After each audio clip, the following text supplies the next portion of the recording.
Welcome, everybody, to the Give It podcast for blerds, for nerds. If you have a fandom, you are most certainly welcome here.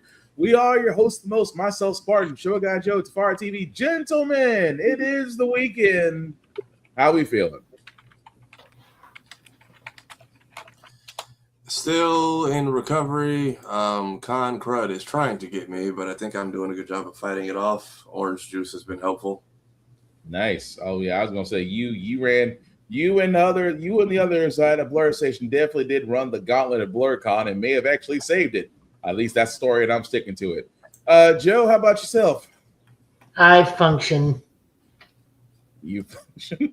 We survived. I will take that. Dude, working 7 days a week sucks. Oh yeah, that's why I can't tell you enough why that is a terrible idea, but that's neither here nor there. But as you can see, guys, we are a little bit leveled upside. We do try to watch our language on this show, but let's be honest, it's the weekend. Words are definitely going to fly in some situations. At the same time, we do show video game and movie trailers that might be too intense for younger viewers, so viewer discretion is advised. Aside from that, welcome. So, yeah, we're all recovering. Of course, Tafari did come from BlerdCon. Of course, Joe, because the healthcare professional is always in demand. And I got kids, so we're all tired in some way or form. That being said, we do got some news. We'll start with Nintendo because Nintendo decided to give us, two surprises. One of them being a new game from Yoshi called Yoshi and the Mysterious Book. If you haven't seen it, here's a trailer.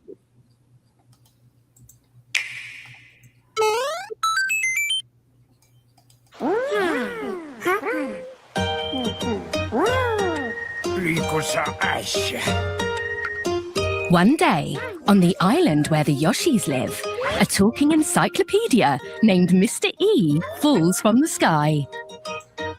His pages are full of strange creatures to discover. Like this one. Let's dive in and see if we can find out more about it in its natural habitat.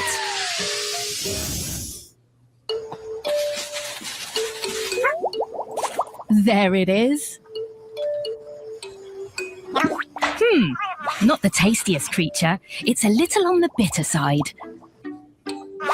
Discoveries like these will be marked on the page. It seems to like blowing bubbles, which you can hop inside. It looks like they'll pop after a while, though. This creature can also hitch a ride on Yoshi's back. Walking around with it seems to produce a lot of bubbles. By doing this, Yoshi can jump from bubble to reach higher places.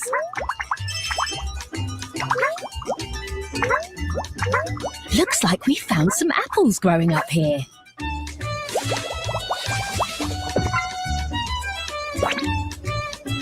The creature ate it. Its colour has changed, and its bubbles are much bigger now too.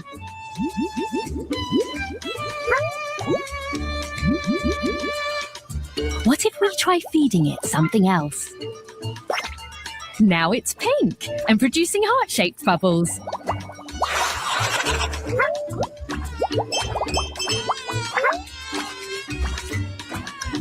As you conduct your research, new discoveries will lead to new avenues of exploration, which lead to even more discoveries.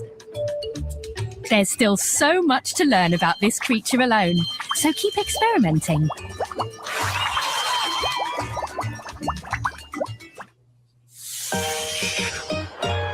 Once you've discovered a creature, you'll of course need to name it.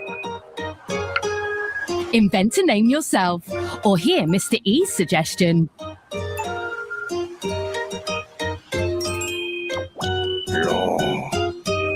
Tommy, Cardi. Let's use Mr. E's suggestion this time. All of your discoveries will be noted within the pages of the encyclopedia. As you make discoveries, you'll earn stars. And as your star tally increases, new pages will open up, filled with new critters to investigate.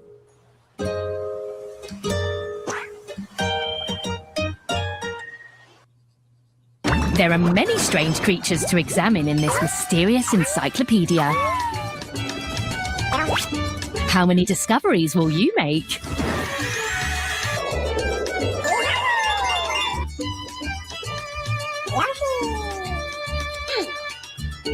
Yoshi and the Mysterious Book launches May 21st, only on Nintendo Switch 2.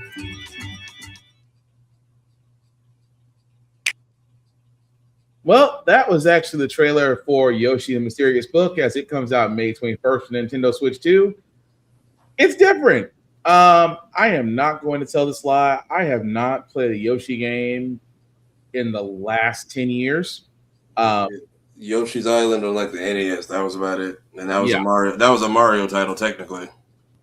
That's pretty much. I'm not even going to speculate. That's how long it's been for me. But would I play it? It does kind of give a Paper Mario feel. Not gonna tell. I mean, it does. It does kind of give me Paper Mario vibes. A little bit with the Spider-Verse kind of keyframes there, like with the animation and how it's moving. Yeah, I will say that it's like it does kind of give that instruction, and then it does kind of have that. What's the other Mario game that was kind of like that? Shoot. I want to say it was kind of like Sunshine. I cannot say for certain, but I'll be honest with you. Yoshi does deserve a game. Does deserve an updated title, especially for the Switch 2. I'm not against it. I think it would be great. I think Joe may have dropped off. He might be trying to get back. I feel like they're forcing it with the Switch. I feel like that doesn't look resource heavy enough to be a Switch 2 only title. And I feel like you're taking a gamble on trying to make it just for Yoshi to be a Switch 2. Like, Roll Tide, Bama. What's up, Bama? Like, but yeah, I feel like I get it. You're trying to get to the next console because everybody's been taking a hurry up for years. But like, it doesn't need to be that forced. It really doesn't. But Joe, now that you're back, what do you think of Yoshi's Mysterious Book? We can't hear you, Joe.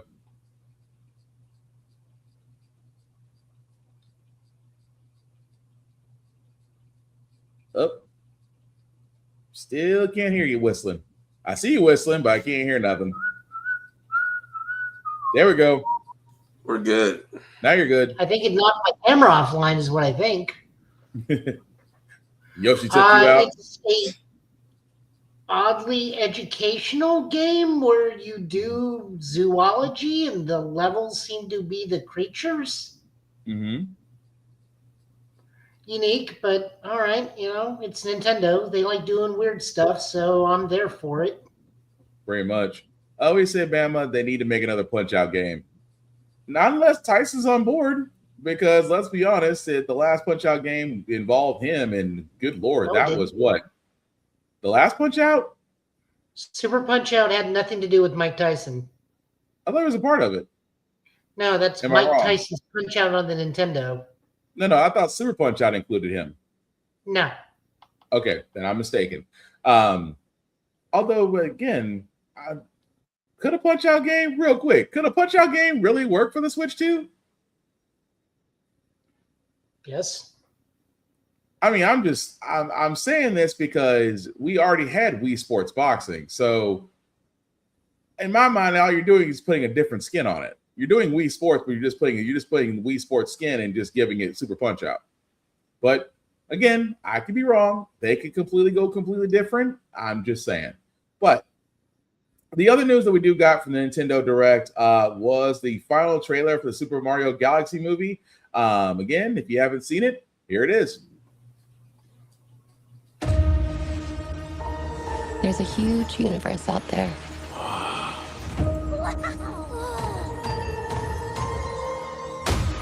With a lot of galaxies.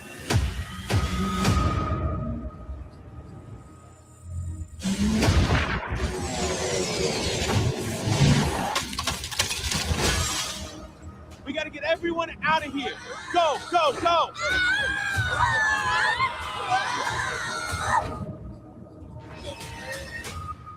Mamma mia.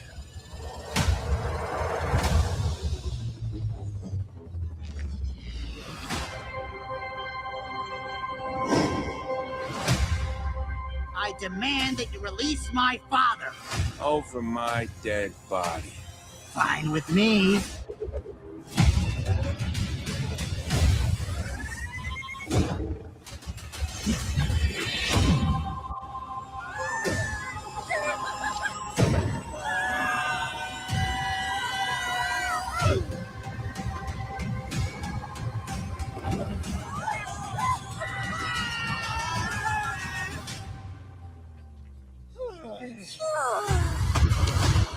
My Koopas! Your king has returned! Long live the king! The Bowser name shall be feared once more. Oh no! Everyone calm down. Toad, pack our things. Let's go. Let's go. Oh, princess, you're going to regret that.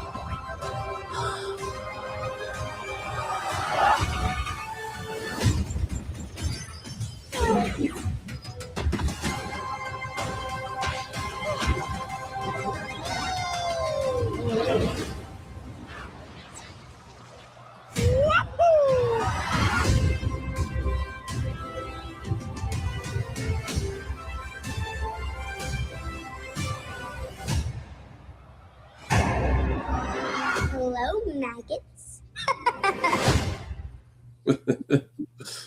That is a couple weeks out. Yeah, definitely that. April 1st is when the Super Mario Galaxy movie will be in theaters. Definitely liking this. I'm still going to stick with it. I think we're going to see other Nintendo characters in this. Well, they already gave us a teaser, like Rob the robot Yeah. is going to be in this. I would not be surprised if it's Fox. I'm also noticing Rosalina is like all her scenes are separate, so I'm hoping this isn't like her telling a story of like journeys past, and we just never see her in the Mario gang like cross paths, because it's starting to feel like what we're getting. Yeah. Although if I do see Link in this movie, I'm gonna be like, Nintendo may finally decide to do the thing, and if they do decide to do the thing, I'm not gonna complain. But Joe, any thoughts on Super Mario Galaxy? I mean, I'm definitely going to go see it. I think that goes safe to say with everybody in this thing. I'm going to guess different worlds have different abilities, because when they go to the Dino Galaxy, it's Baby Mario and Baby Luigi, unless that super scope they're carrying is an infantizer. Which it could be. The Mario Party world also is run by Wart, who's Robert Guzman. So I'm not. I mean, oh, all right. Oh, what's his face? I keep on thinking when you said Robert Guzman. I can never. It took me a while to put the face with the current face. Gomez Adams. Yeah. It took me a second. The last one did $1 billion, so I'm sure this will do just well. Hopefully. Yeah, which I'm not gonna knock, but I just thought it was. I just like I said, if Nintendo does The break only thing the I fourth need them to do less is less needle drops. Yeah. Although I'm not going to be surprised if they do somewhere in this thing is a Starman from Ziggy Stardust. Of course, might as well. I just want to see different. I just want to see other characters from the Nintendo universe get put into this. But yeah, if we show if they establish the Smash universe as like a galaxy versus like a planet, I would be curious in that. I would love to get a Fox cameo and finally like, hey, we also remember this IP exists. Because I feel like Fox could be his own franchise of films, if not an anime. Right. Just with the story of those base 3 games alone. But we shall see. But how many times can they retell the first game in movie form? So for me, that's something I don't think I want a movie. Give me a series. Give me 3 seasons. Give me season 1, 64, season 2, Adventure, season 3, Assault. And kind of, which anything, it also would be messed up if we find out that's James McCloud, and he's like, yeah, that's my friends Pigma and Peppy. We're off to go stop this guy named Andros. It's just like, if you could do a Battlestar Galactica, you could do Star Fox in the same format. That's all I'm saying. So yeah, they could also give us a James McCloud story or a James McCloud cameo, and I don't know, a slightly older or young adult Fox is somewhere waiting to take the mantle. So I'm not against it. I like the idea, but like I said, Nintendo, we know y'all got your hands full, but we'll get to that story momentarily because it has a trailer. But we also must cover this as well because unfortunately for High Guard, it's grand opening, grand closing.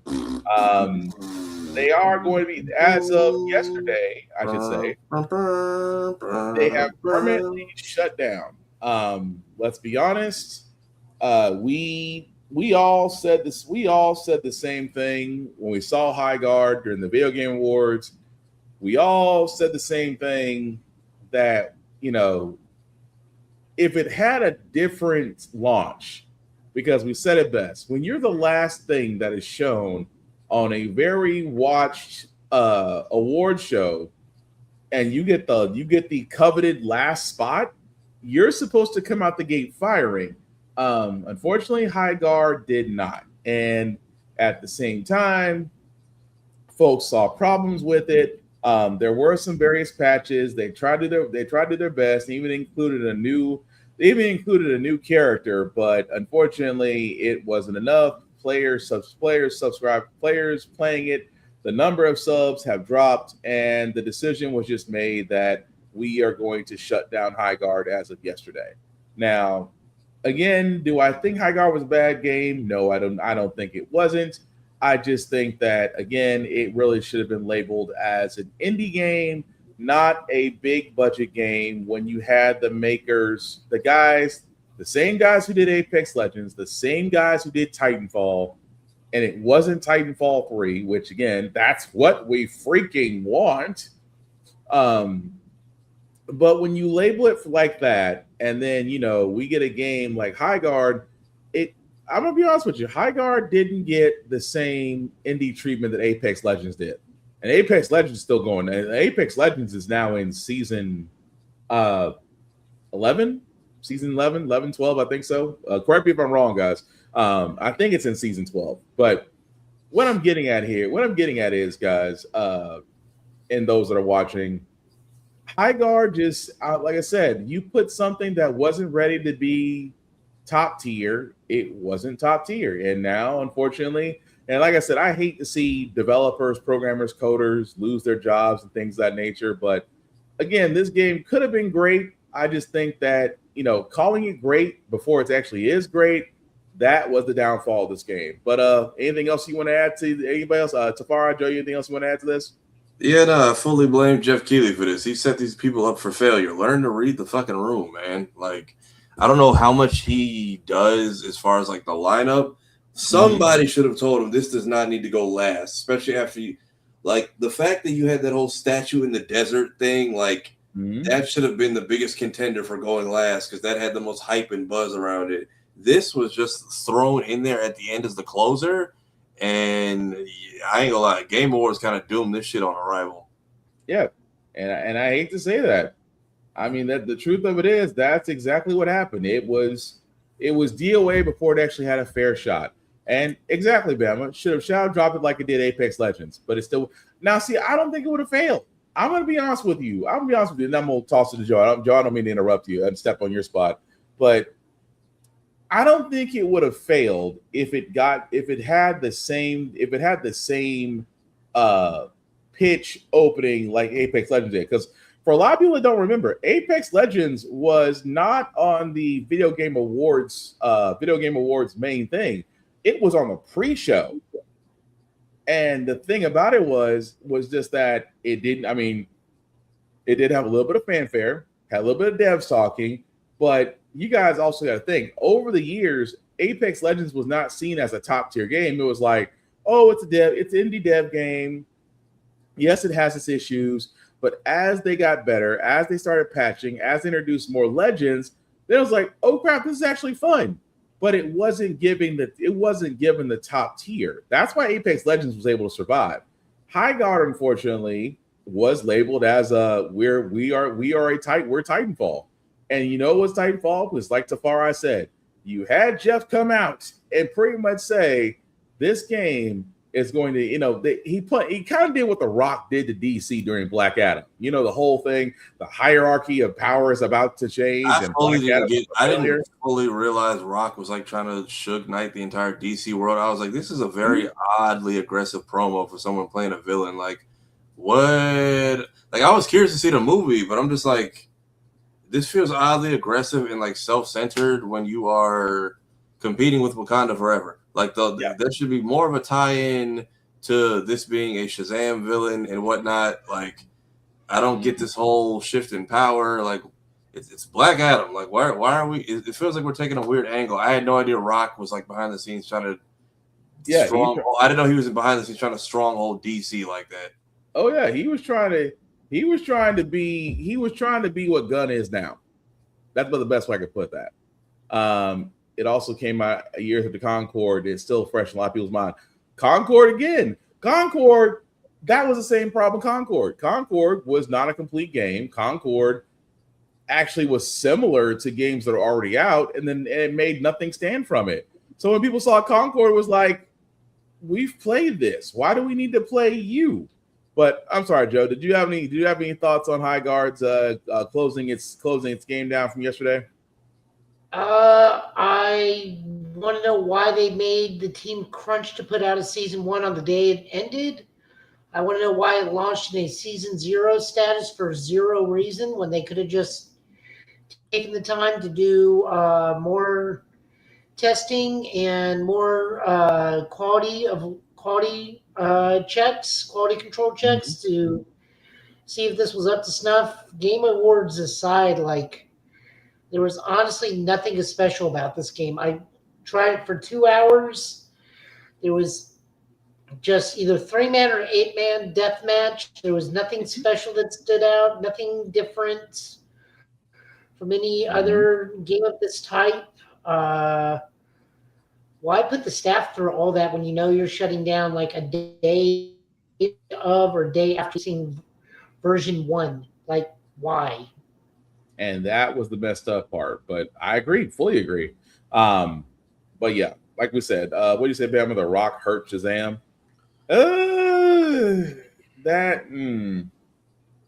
I can't say it was all The Rock. I would have to say more. I think it's more self-inflicted by the star of Shazam. I'm gonna leave it at that.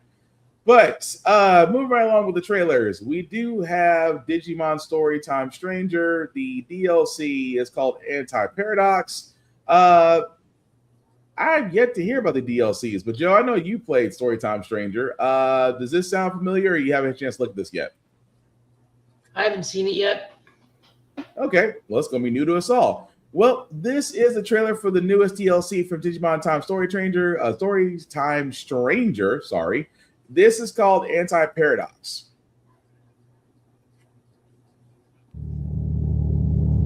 Digimon Elimination? The X program can also be called the Digimon Elimination Program. A fight between Digimon? There are too many Digimon in the world. It can't be helped that some aren't fit to survive. This one doesn't possess the X antibody. It could never hope to defeat us chosen Digimon. Why can't we work together? Even at a time like this? Kuga, don't be an idiot! What good will it do for you to steal that data? Why is it that you have so much talent, yet refuse to use it for what's right? Parallelmon! Fools, did you really fail to notice me? Doraemon! Watching you. I could hear all your voices.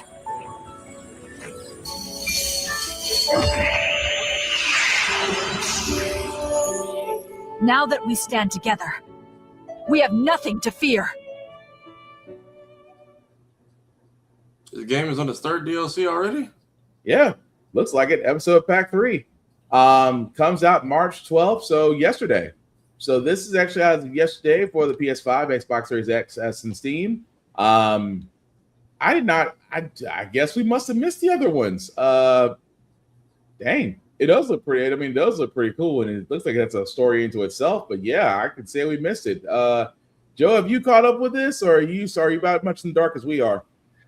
No, I know what the base story is because this is kind of a gentle retelling of the X-Antibody movie and focuses on the rise of Alphamon. Okay.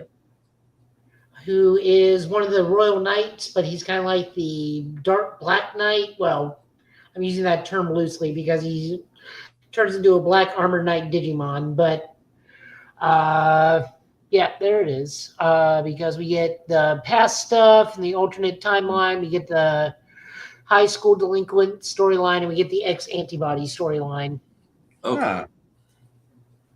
All right. I'm about to say that makes sense because I was like, I did not. All these versions of the Digimon are all their X-Antibody forms. Gotcha. Okay, because I did not realize that already is 3 episodes out about this. 2 of them already out. But good to know. But yeah, so if you have been playing Digimon Storytime Stranger, please let us know. Because I mean, it looks cool. I know Joe has played it. I haven't played it. Safari hasn't played it, but let us know what your comments are, and let us know what you think in the comments. But that also being said, we do got to do a little bit of news before we get to the next trailer, because EA, I don't understand you. And I say that because not only because you're now owned by the Saudis, but this story here, where EA lays off staff across all Battlefield studios following a record-breaking Battlefield 6 launch. Again, for all those that don't know, Battlefield 6 and Battlefield RedSec currently have the highest player subs for PvP games. Now, you would think because EA is now under the control of the Saudis, and unfortunately, it is what it is, they decided that even though with high success, that yes, we can cut our staff. That alone makes no sense, especially in Battlefield. Just because Battlefield 6 has been very successful and it's still successful. And yet, if you're going to lay off, from what they said there and said, all 4 studios will be having layoffs as part of a realignment across the Battlefield studios. And I just think that, okay, and you had a game like Battlefield 6, which again, like I said before, was very successful. You just now cut the staff. What do you think is going to happen to the game now? Because I'm sorry, and I don't wish this upon Battlefield 6, because Call of Duty, I'm not feeling Black Ops 7. Black Ops 7, I'm just like, nah, it's not for me. I keep forgetting that game is out. I feel like COD drops and then just no one talks about it. Like that's y'all want to talk about Steam numbers and shit so bad. That's the game y'all need to be clocking. Right. EA is now, that explains that went heel. Yeah. I mean, it only went heel because, well, they got focused on profits now. But I do think what's going to wind up happening is that now that you cut the Battlefield staff for Battlefield 6, I think that Battlefield 6 might suffer a little bit. And I'm not saying it's going to suffer the way of Highguard. I'm sorry. Battlefield has got too much of a long-standing history for it to go the way of Highguard. But do I think with the loss of staff, is Battlefield 6 going to be affected? Absolutely. And unfortunately, it is going to hurt player subs. And say y'all could pull a Helldivers and actually listen to your community and actually be successful. But that's just me. But fellas, are we surprised about EA pulling this move, or is it just that EA's already got a low enough bar? It's not like they can't go any lower, or is it just me? I don't know. Maybe it's new management, but I mean, everyone's getting laid off. They laid off half the Highguard team like a couple weeks ago. So I don't know if this is EA. I don't know if this is the Saudis. I don't know if this is a bunch of EAs going Splinter Cell before they get fully bought out. Right. But I just hope the game doesn't suffer because Battlefield 6 is hot right now. Like, they have a consistent player base. Mm-hmm. And I would just hate to see it go downhill because y'all just felt like it. Right. Although Bama says, I wish they would bring back EA Big. They should. A lot of successful titles came from EA Big. And I'm not complaining about that. NBA Street, I was going to say NBA Street, Volume 1 and Volume 2. Then you had Blitz. Then you had, you actually had several ones. I'm trying to think of all of them, but there was a soccer game too. I can't think of that one. But what I'm getting at is in SSX. Thank you, Bama. That's the other one I was trying to think of.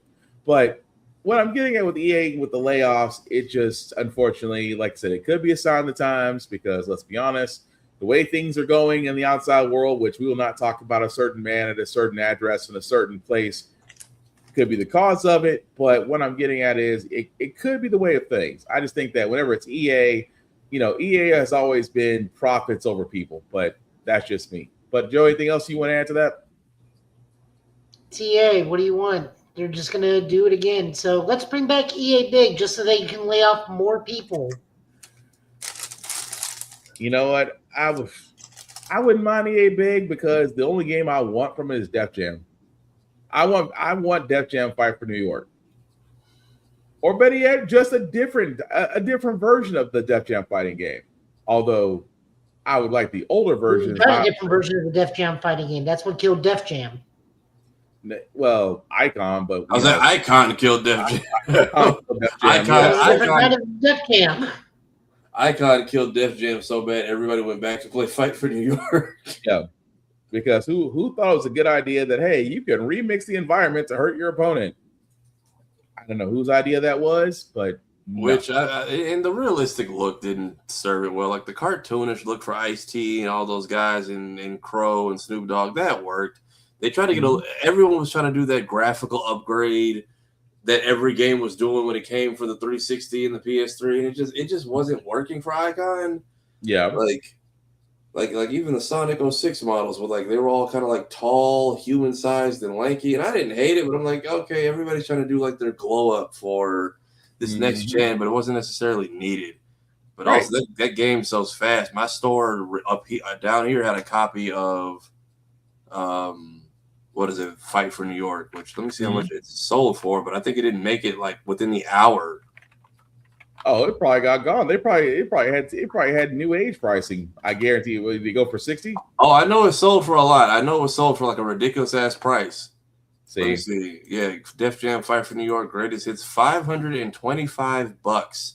Damn. At least online. I know that's on the online price. I know they had another copy in store that was Black Label. That's for the greatest hits. The Black Label copy probably was more, but they posted like, yeah, we got a copy of Fight for New York, and they're like, not anymore. That shit was gone in the hour, and I'm like, who just came in and dropped like 5 stacks on it? Or 500s on that? I got so many questions, but hey, if you got it, flaunt it, I guess. Yeah, Bama, somebody paid $500 for Def Jam Fight for New York copy, a copy of Fight for New York. So that goes tell you, that tells you a lot. But what else tells you a lot, guys, is you guys remember Power World. Y'all guys remember Power World and how we sat there and said, oh, the Nintendo and Pokemon Company are going to sue the hell out of them. And you thought for a second nobody else could get multiple people to sue your product all at the same time. We have found a new challenger.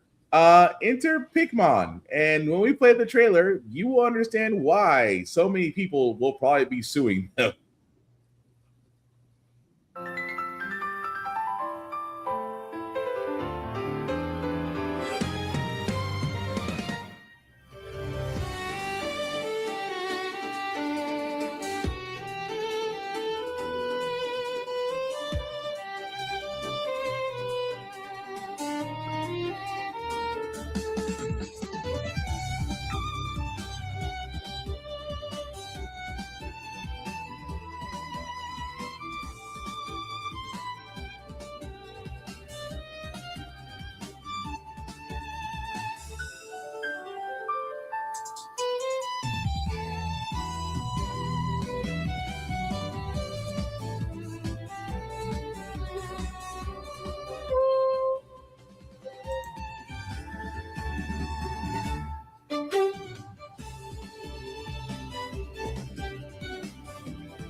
Okay, so I know it says wish list on Steam, but all I got to stand and say, guys. Oh, I'm sorry, there was more. Wait a minute, we're not done. There's more.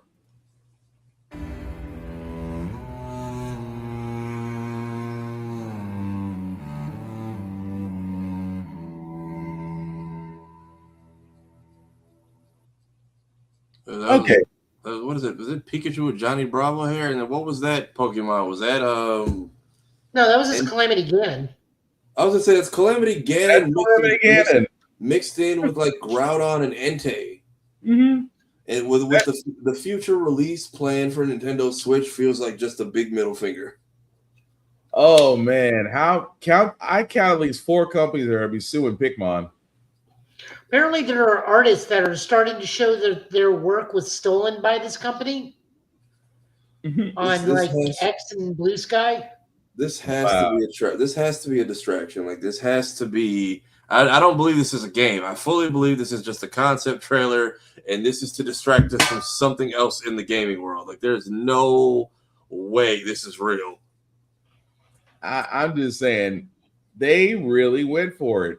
They really went for it, and I'm just like the references.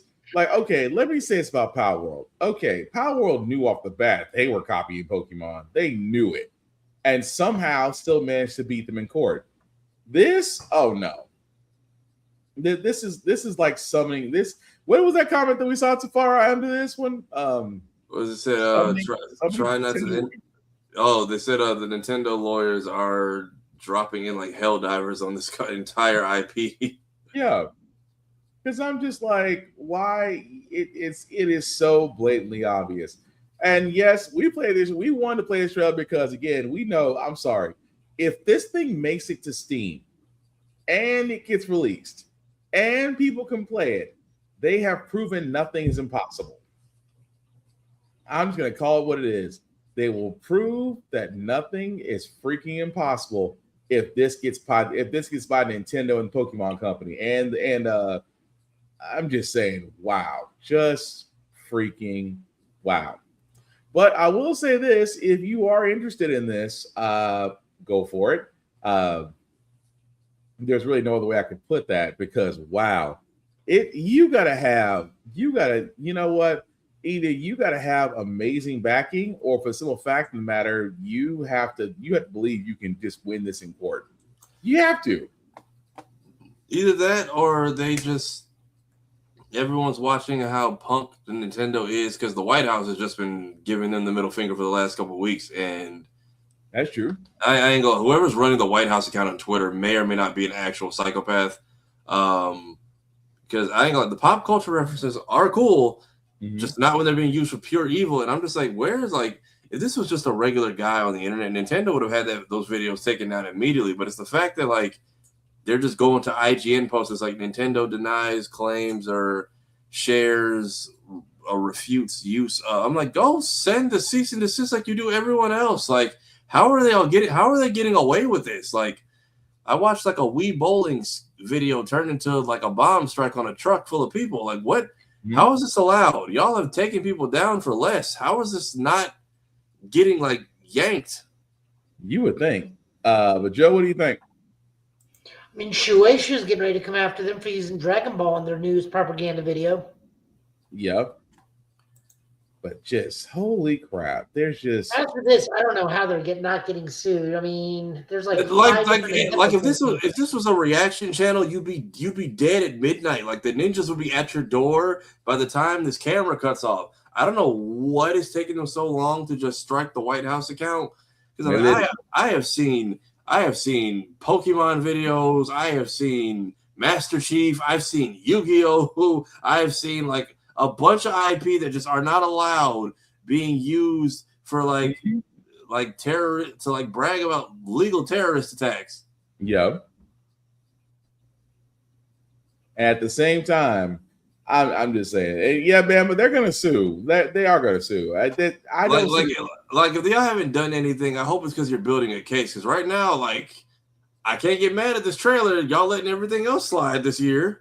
I'm just saying, but and then Pokopia dropped. Yep. And Pokopia had the logo, and like the White House took it and made an AI version, and it said like "Keep America for Americans" or something like that, or "Keep Aliens." They did something crazy on the official Pokemon. And the Pokemon company didn't say spit. And they're usually quick to cease and desist to everybody. But you're right. But it's not surprising about this. The same day. Say what? We don't want a damn statement. Just take the post down like you do everyone else. They used to send the lawyers. They gave us what statement did they give, Joe? We don't condone this or some shit like that. Well, no, they can't send lawyers because the lawyers will be picked up by ICE.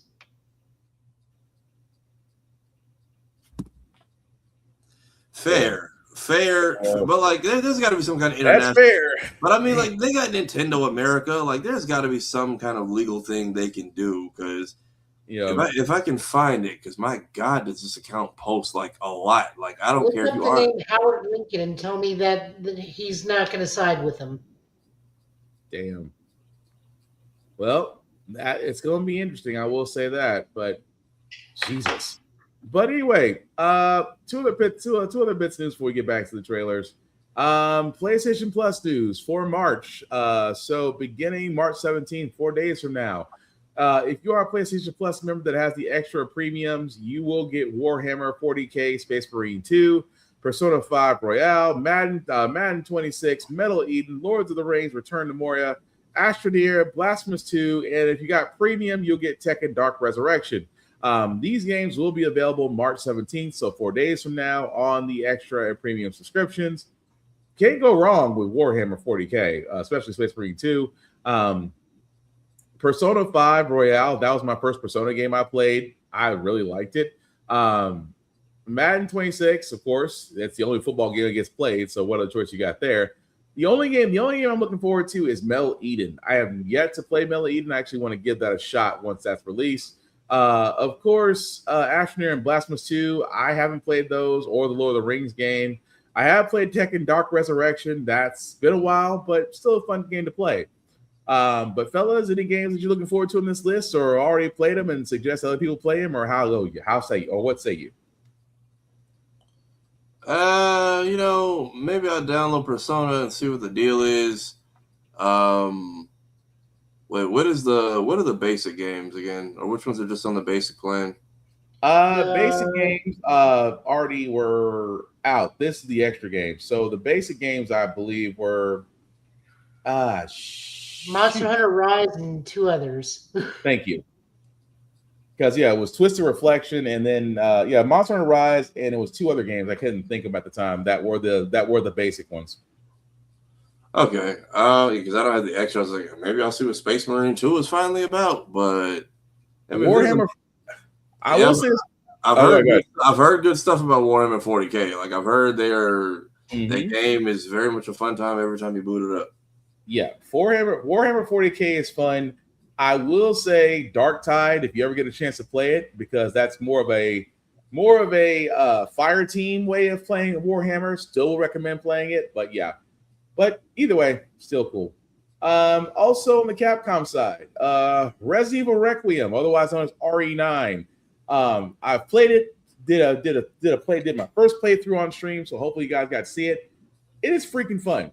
I will say this: if I was gonna grade Resident Evil, it's gonna be a 10 out of 10, and I'm gonna put it in Game of the Year status. It's that freaking good in my opinion. But because the developers about a game that's only been out for 2 weeks is now about to announce you're gonna get 2 additional DLCs and a new game mode. They did not say when the DLCs are coming out or when this new gaming mode is coming out. I would have to assume it's going to be next year.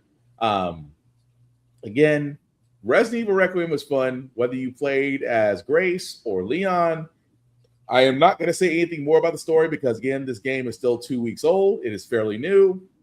People have already spoiled on the socials. I'm not going to join that parade. I will sit there and say, guys, if you do get a chance to play it, I would highly, highly recommend that you do. But with the DLCs coming out, I'm not against it, but I'm like, fellas, let the game marinate for a little while before you announce DLCs. That's all I'm saying. But Tafari, were you going to give Resident Evil Requiem a chance when you got it? Were you going to give a chance, or are you just going to watch other people play, or how would say you?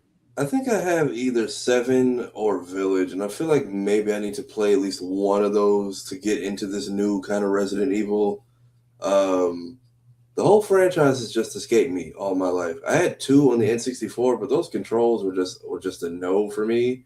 So and that camera angle was just absolute, just fuck no. I'm like, anyone who was a fan back then, man, you are a trooper. You have earned all the success of this franchise. Now we'll say this: 7 and 8 have our third part, our first person. So, which they do kind of give. They do kind of give the option in 7 to go third person. I think the same as an 8. I like the first person view because it's more up close. Although I'm one of the old school ones, I played with the crappy camera angles in Resident Evil 0 and Resident Evil and 2 and 3. Take it as you will. It's a learning curve. But yeah. What do you say, Bam? I can play Village right now on Game Pass. Yes, Resident Evil Village is on Xbox Game Pass right now. So yes, you definitely could play it. But yeah. Still a fun time. Village is also one of the games on PSN. Thank you. Is that the basic plan or upper tiers? Basic and mid plan, I think. Because it's like Rise, RE8, and one other game. Okay, I might check it out then. Cool. But we're gonna definitely go on to move on to the trailer side. Back to the trailers on that one, since Resident Evil is definitely taking a victory lap. The boys. Let's be honest. It's the boys. We are getting the final trailer for the final season. And I shouldn't have to say it off the bat, but I got to. Viewer discretion is advised. My power is absolute. At heights no one's even dreamed of. But I have a bigger destiny.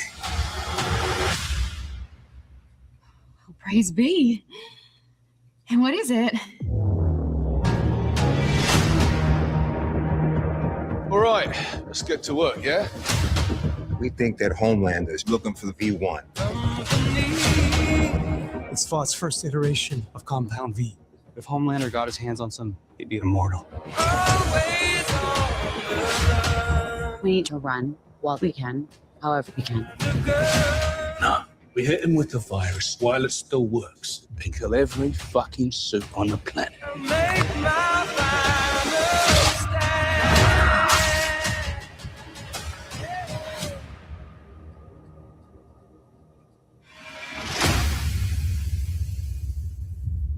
I need you, Father. Did you fuck me? What? Just some kind of incest thing? No. Then what the fuck is this? We need to prepare America for my ascension. You one of us now? Well, if you can't beat him, join him. Then fucking beat him.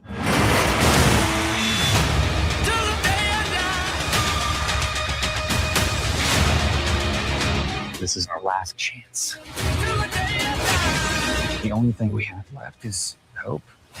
It's beta male shit, bro. War, am I right? Those who seek to destroy me, the non-believers and backstabbers. I offer oblivion.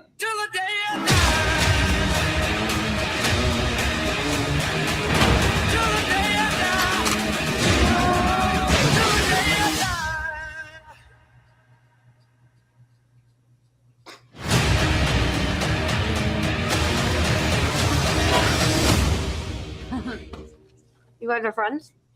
You talk.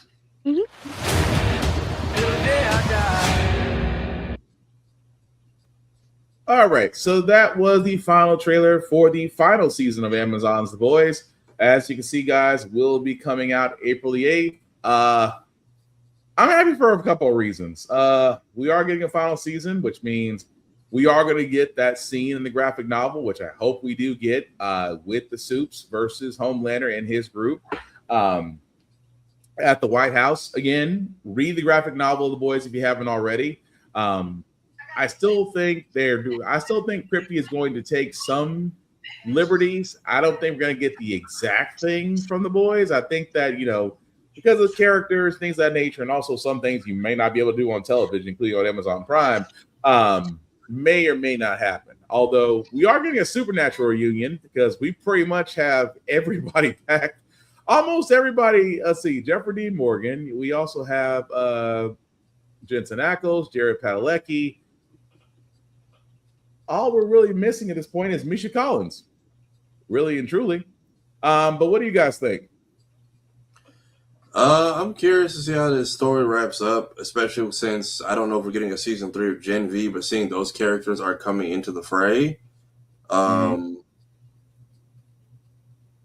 I'm curious to see how we go about like tying everything in. If Marie is potentially going to be like the asterisk in this story, and she just like nullifies everyone's powers, or if she heals Butcher, because I don't want Butcher to die. Like, I don't want Ryan to be out here parentless, but I'm hoping that with her newfound powers after season 2 of the spinoff, she comes in and like fixes everyone's shit. So, yeah, I think Marie is going to be Homelander's kryptonite. I think. I'm also curious to see how they end up killing off the rest of the 7. Like, the Deep and everybody has eventually got to get out of here. So I'm curious if it's going to be like one by one they all get killed off, or it's going to be some final confrontation. And then how Stan Edgar ends up coming back into play with all of this. And Ashley, who, I don't know if that's Ashley or a doppelganger, because last time we saw her, she was like tweaking out. Oh, yeah, because she took Compound V. So it's going to be curious to see what she becomes, because technically she should have some ability, but I'm not sure, because Ashley wasn't in the graphic novel. I'm not sure what ability they'll give her. So that's but I'm also curious if that was somebody shapeshifting as Ashley, because remember with Sister Sage in the spinoff, she was like, I thought Ashley was in charge, like not in her current condition. So I'm like, something physically had to have happened to her, or she's mastered whatever she's got going on. Not sure.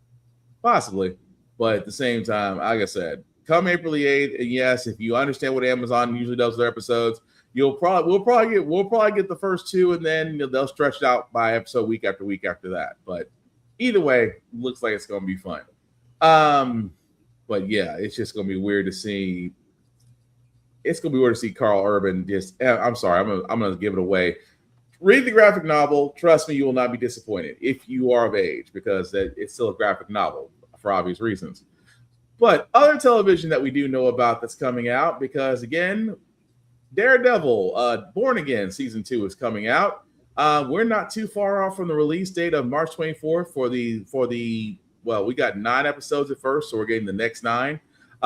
Starting March 24th, and we do got a teaser trailer for it. This has gotten so out of hand. I feel liberated. Can you stop him? Over-medicated. Not alone. So what's next? I'm going to take this city back.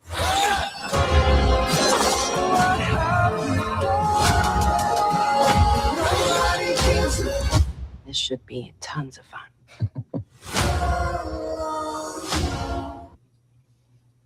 Like I said, quick, clean, and to the point. That was Daredevil Born Again season 2 trailer. As you can see, guys, we'll be streaming March 24th, so we are literally 11 days away from that. And we were kind of speculating before the podcast on where this can go, because keep in mind, Fisk is trying to run for mayor, so this is giving Devil's Reign story. We do know Jessica Jones is definitely back. Let's be honest, Mike Coulter has already said everything but the fact that he is back. Finn Jones has went dark. So I'm not saying that at the end of this, or I'm sorry, let me put it this way. I'm not saying during this 9-episode run that we're going to get a Defenders reunion. We might get it at the end, because let's be honest, they're being very hush-hush about Luke Cage and Iron Fist appearances, or even Elektra's appearance. We don't know if she's going to show up. But didn't she die like twice? That's just Elektra's power. Yeah, she dies and comes back. But I will say this again: Charlie Day, Vincent D'Onofrio, you can't go wrong with their roles. But I don't want to speculate. I just know that we are getting a bit of the Devil's Reign storyline. And I just want to see we're getting Defenders at the end. That's about the best way I could put that. But what do you guys say? Yeah, I'm waiting on the Defenders reunion. I'm curious how Luke works himself back into the story. However, I feel like between Snap and Curfew and The Void, that probably killed your nightclub business, which makes it a little more obvious you're dealing drugs and the only people that come in are your business partners. Yep. I feel like Luke isn't hard to work back in here. Iron Fist, I'm curious to see what they do. Like, do they omit Danny Rand altogether? Do they bring Homegirl back in with the Iron Fist and the sword? Is Danny showing up with the Iron Glocks and we just shoot people now? If they do bring in the Daughters of the Dragon, I'm not going to complain because that's basically Misty Knight and her. And like you said, Luke Cage is easy because you can literally just sit there and say, I was boss of Harlem for 5 minutes. It didn't work out the way I wanted it, so I left. You can literally say that and be done with it. And bring back Misty Knight. Y'all finally got her like comic accurate, and then we just never saw her again. Right. And then at the same time, you can always explain the Night Nurse. Night Nurse can be explained in any way or form because she's across all Hell's Kitchen anyway. But overall, though, like I said, Daredevil is going to be fun. But Joey, anything else you want to add to it? I mean, this is probably just going to dovetail right into the Spider-Man movie. I can see that. I can see it going into Brand New Day. I really could, but like I said, I'm just looking forward to it, and hopefully get our Daredevil, get our Defenders reunion. But that's not the only superhero show that we know about that is going to be getting released. HBO Max and the Gun Universe and Gun We Trust gave us finally what it looks like to be a full trailer for Lanterns on HBO Max. With all due respect, we've been training for what, 2 months? And I haven't even worn the ring yet. Don't get hung up on the jewelry, Junior. You're just a fucking substitute teacher. You're not ready to get up in front of the class until the ring says you are. All right.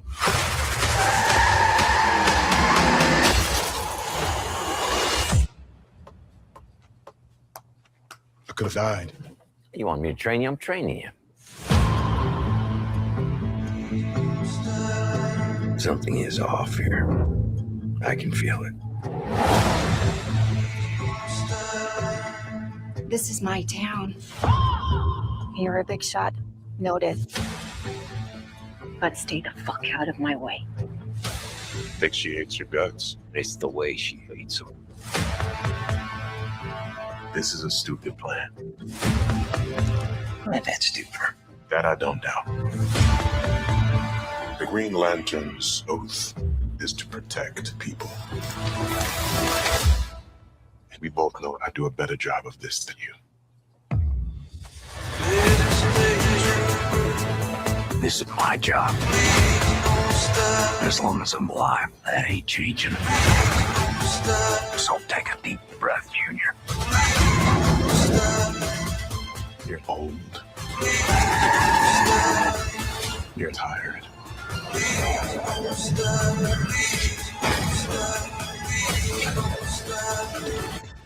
And your time is up.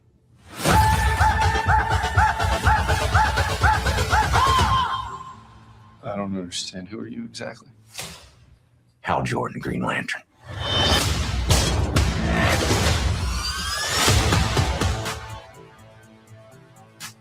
Have you ever talked with the other Lanterns? I'm the only human. They're aliens. One of them's a fucking squirrel. The squirrel.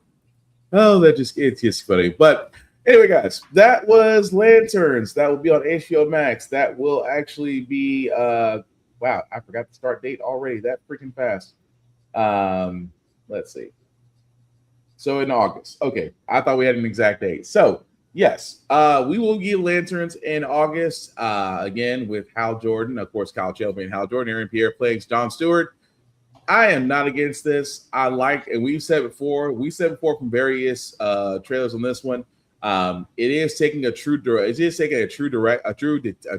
detective approach Which means if you've seen the show True Detective, it's kind of got that same feel to it because again, Green Lanterns are basically law enforcement, galactic law enforcement.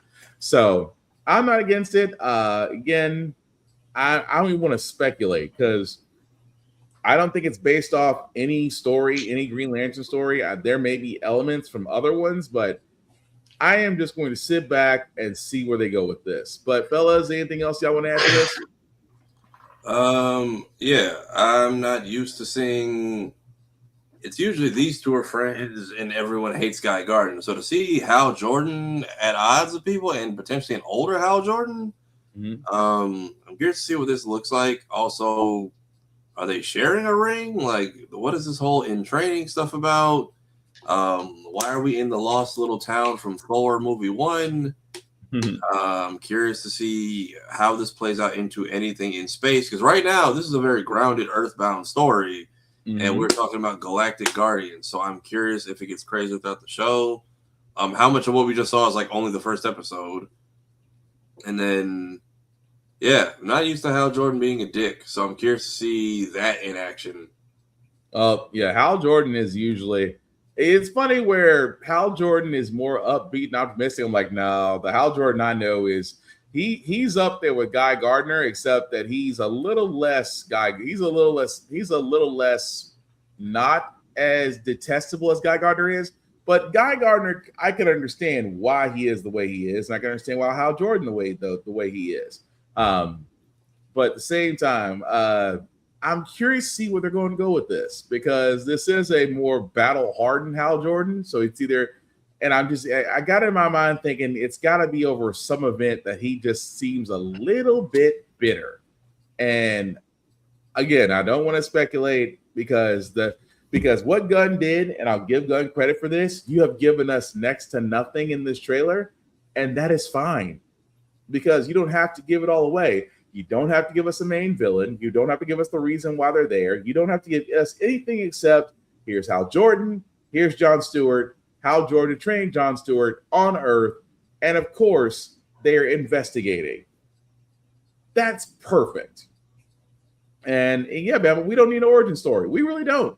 There are some characters out there that have been said so many times that you don't need an origin story. Just pretty much pick a point in their timeline and go from there. It's not that freaking hard. But yeah, I don't look forward to this in August. But Joe, did you have any thoughts on Lanterns? Why is this a really bad ripoff of Training Day? Well, Hal Jordan does not disrespect any of the alien lanterns, especially ones like Chip, Salak, and can't even remember his name because it's just such a bad trailer and bad iterations of these characters. Will Sinestro show up? Possible. Oh, and Kilowog. He won't ever say shit to Kilowog because he knows Kilowog will shove his shit in. No, this is just like... I mean, I'm open-minded about this because I'm a Green Lantern fan, but as a Green Lantern fan, this is a really shitty adaptation of Training Day. That's all this is. They better pull the He Is Business by Parallax out his ass by episode 2. No one... Don't even try to pull that bullshit with me. I don't even say Parallax. Parallax is not a bad option, but is he grained in his temples? It's a nice option, but it's Gunn. I'll put it this way: it's a nice option, but Gunn is a part of this. This is the reason why I'm not speculating. On Guy Gardner, the version they chose to do Guy Gardner is the '90s version of Guy Gardner. Everyone needs to go look at modern Guy Gardner. What's wrong with the 90s version? He is the way he is because of multiple head injuries from being concussed repeatedly, from actual traumatic brain damage, from being stuck in the negative zone, from getting free of the negative zone, being hit by a bus on the way to his own wedding, which Hal Jordan interrupts and tries to marry his girlfriend. We got to bring that up. Yeah, I got a laundry list. This is me heading against Hal Jordan. I honestly, if it wasn't for the fact that this was Green Lanterns, I wouldn't watch this because this just looks like a poor man's Training Day with superpowers. Well, from the trailer, it does kind of give Training Day vibes, except I don't see how Jordan is corrupted, unless that is Parallax. But like I said, it's possible. I still want to watch it because I want to see where they're going to go with this. Really, Batman punched the shit out of guy. Yeah, You know, it's in We know. everything. We know he did. We do know that Nathan Fillion is going to be in this as Guy Gardner. He may be a more updated version of Guy Gardner with more current hairstyle, or he could still be bowl cut guy. But like, this just like did not interest me in the least. As the biggest Green Lantern fan out of the three of us. Yeah, I was waiting to hear your opinion. He's going to. I'm waiting. This version of Jon Stewart is fine. I am completely okay with it. It's not even me being petty against Hal Jordan at this point. This just looks like a bad version of Training Day with superpowers. And we better be on Earth for like minimum 2 episodes. I think we're going to be longer, but like I said, we need to be on Earth for only minimum 2 episodes. Yeah, because I don't want us to spend the entire show in this dumpy little town figuring out when there's a whole space and like a council of old men people and Kilowoggs and squirrel people and all this and Razor if he's Say what? I said, go to Eastmold, go interact with the Red Lanterns, go to Koger, go see what the hell Sinestro is up to with the Yellow Lantern Corps, go to Mogo and see what the hell the giant-ass Green Lantern planet's doing.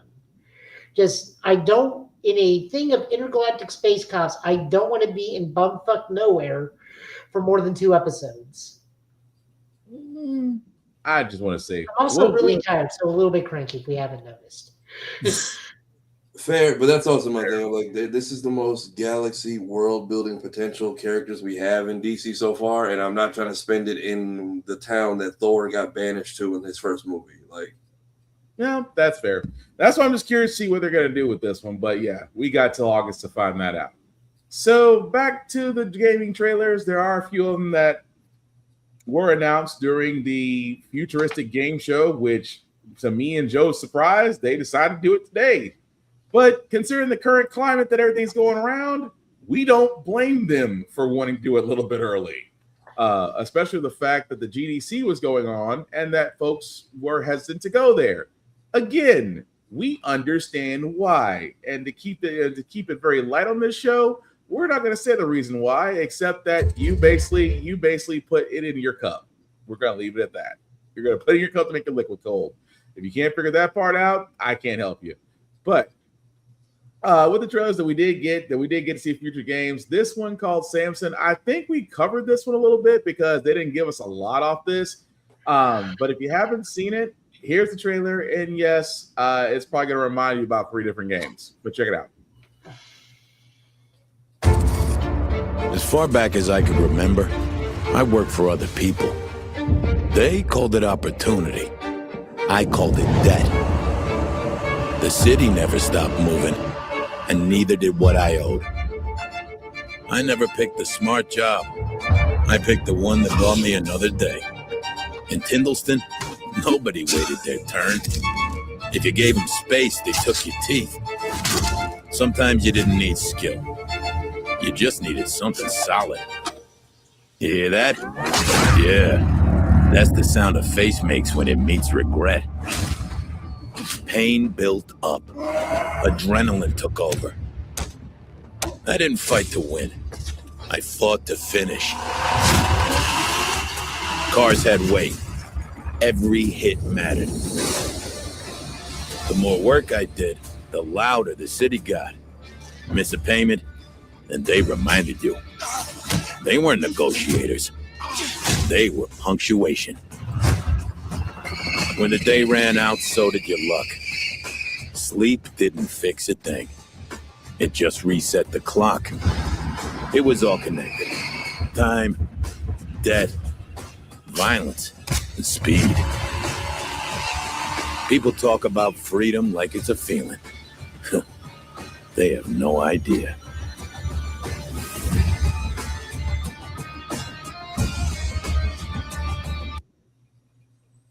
All right, so that was Samson, a Tindleston story that'll be coming out April 8th. on the Steam, only for Steam and in the Epic Game Store. And Bama, you kind of beat me to the point on that one. It is a little bit of GTA. It is a little bit of GTA and Drive because I did get Drive. Yeah, like the very cinematic driving, but also it fights like Sifu. Yeah. True So I Crime, did get Streets of Somewhere.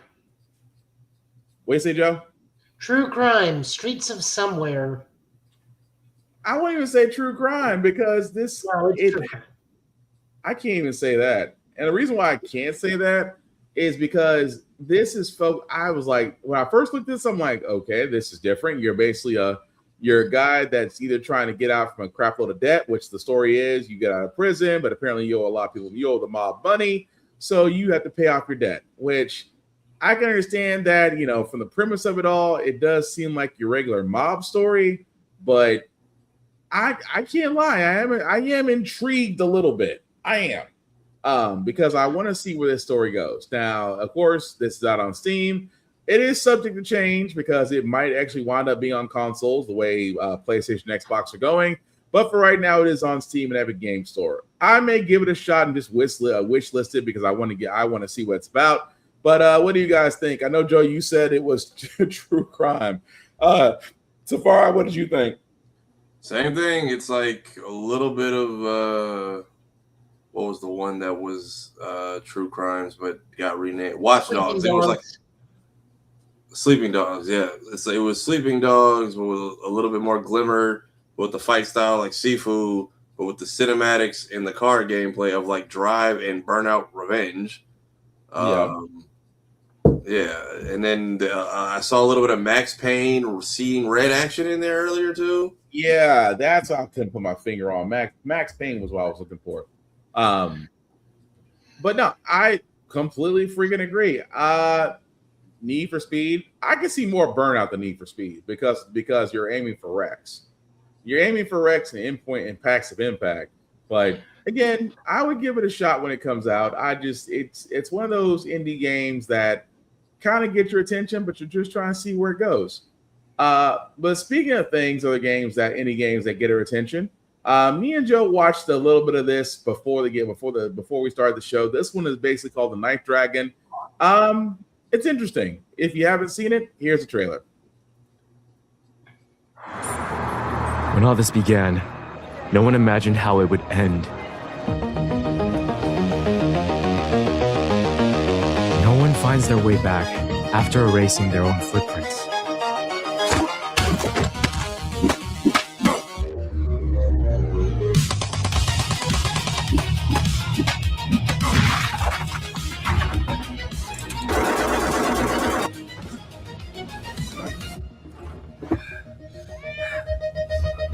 And sometimes, a lie can protect something worth believing in.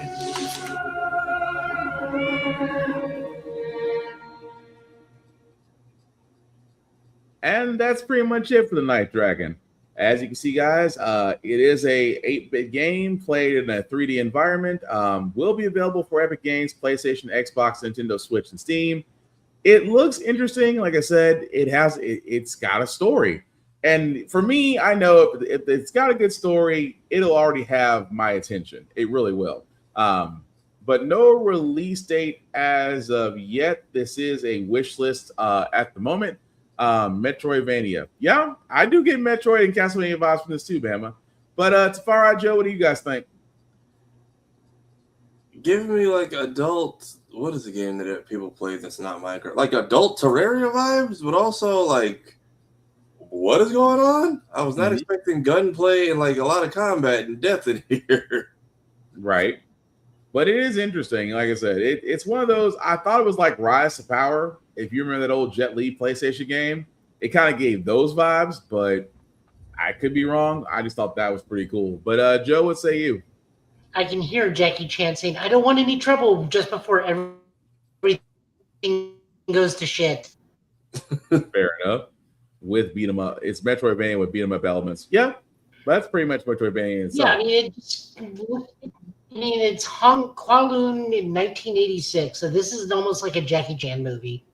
Yeah, is what it's right. like an 8-bit, 32-bit, or 16-bit Jackie Chan movie.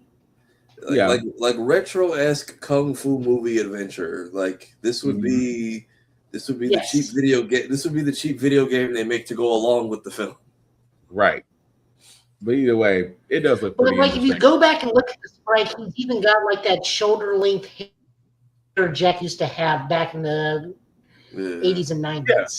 So pretty much Police Story. I was gonna say Crime Story, Police Story. Maybe Rumble in the Bronx. Yeah, it was still long. He still had the mullet, but he still had the mullet back then too. But either way, it does like it's gonna be fun. Also, another game that they did on the Future Game Show announcements.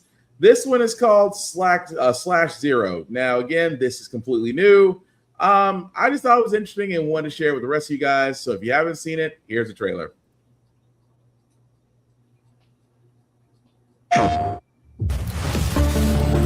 Heroes arrived unnoticed until it was too late.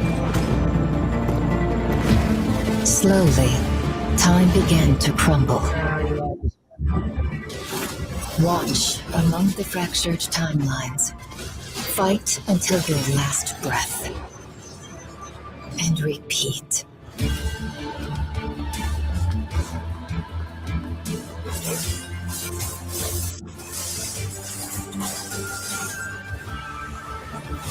One false timeline after another. Until the Lord of the Void stands before us. Then, end this. As time hackers, this is our destiny.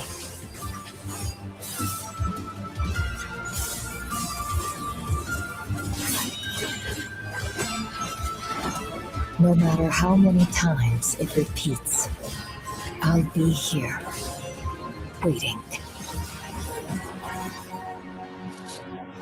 Until you see the truth.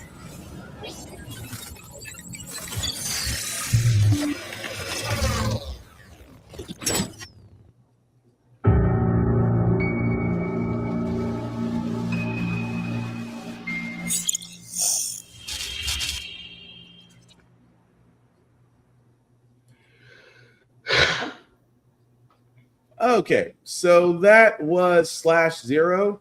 Again, it was also a new reveal. We don't have a release date on this one as yet. We do know it is going to be a PlayStation exclusive. So again, this is going to just be for PS4 or PS5 only. I dig it just because, again, it's a different story. It does have the side scroller, so I'm getting a lot of Ninja Gaiden, again, Metroid, Castlevania, actually Ninja Gaiden Rage, if memory serves me right. But I just think it's pretty cool. But what do you guys think? What is the game? What is the show I'm trying to think of? It's like Lelouch from Code Geass got a video game. Like, what do you?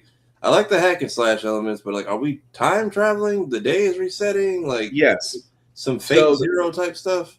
So yeah, it is kind of along the lines of Fate Zero. That time literally is winding down, and unless you can stop it, you're pretty much erased from existence. So that's the whole point of it. It's like you're literally trying to beat the clock. Okay.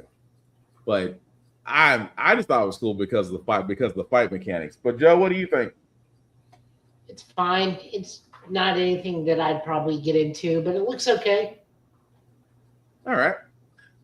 This other one that we do have, again, this was also, I want to say this was 2 weeks ago, but actually no, because we covered this once before and we actually got a release date for this because I can't remember if this was yours or Tafari's for Stupid Never Dies.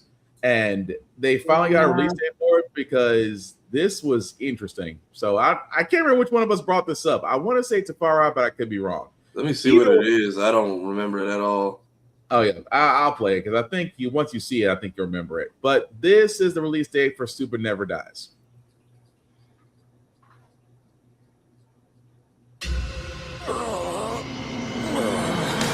Go die! Dive where? KOM has swallowed up humankind and seized all of our collective intelligence. Since you now have the same ability he does, you can take it all back and resurrect the human species!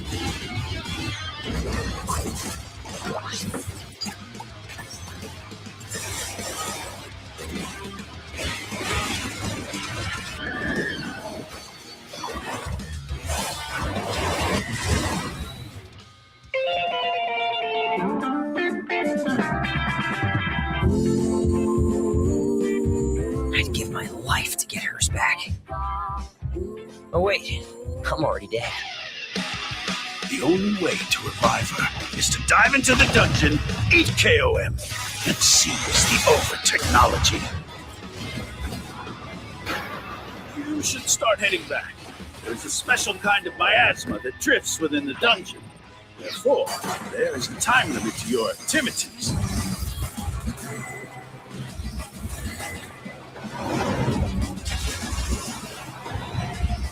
When you return to the dungeon, it should reduce the time required to rejuvenate. The speed of your growth will increase with each trip to the dungeon. One thing is for certain. Once the power in the cold storage goes off, your girl is a goner. You told me this now?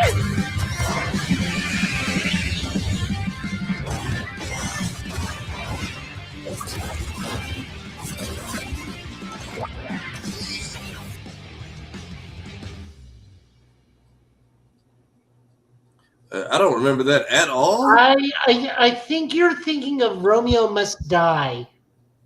I could have sworn we covered this and we were literally like, "What the crap is this?" No, I promise we did. Romeo Must Die. This is fine. This is neat. It's an interesting hack slash. Interesting concept. It's warm bodies, but with fight mechanics, and I'm not mad at it. I really do think you're thinking of Romeo Must Die. Do we ever get a trailer? That's Grasshopper Studios. I was like, do we ever get a trailer for Romeo Must Die? We talked about it. The movie, or there's a game named Romeo Must Die. Oh, the game Romeo Must Die. Hold on, let me look It's done by the same. It's done by Grasshopper Studios. That's the one you're thinking of. I could have sworn. Okay, that's gonna bug me because I could have sworn we covered this. Is it Romeo is a Dead Man? No, Romeo Must Die was the other one. That was the week before. I think week before last we covered that one, but I could be wrong. But no, I wanted to do that one anyway because Stupid Never Dies is a Suda 51 game because you can literally tell that. This game seems like it's Lollipop Chainsaw. Chainsaw-esque. Yeah. Yeah. What if Lollipop Chainsaw but Hades? Yeah, pretty much. Well, I just thought that was interesting though. I could have sworn I could have sworn we covered it, but either way, it looks fun. It is be able to wish list and it can be played on all platforms. But the other games that we do have, this one, I'm gonna let Joe explain Novelist because it's different. But I would say this: if you're cyberpunk, you're gonna like it. If you're really into cyberpunk or just in the world building, what's it like Minecraft meet? Is it Minecraft meet cyberpunk? A good way to describe this? It's a cozy game. It's a cyberpunk cozy game. I still call it Minecraft meet cyberpunk. But anyway, here's Novelist.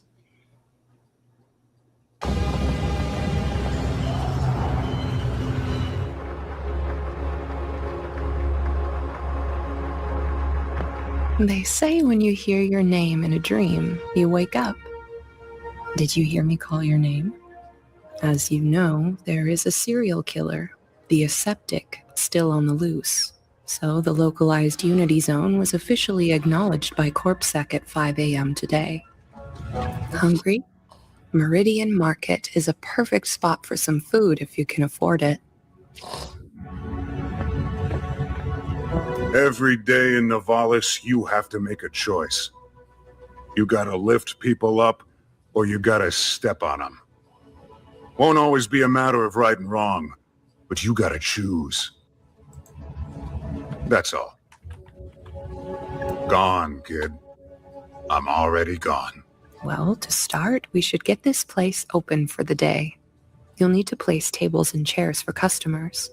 There should be a few in storage. Then you should set today's menu. Click on the monitor at the venue. I can't wait to see what you choose.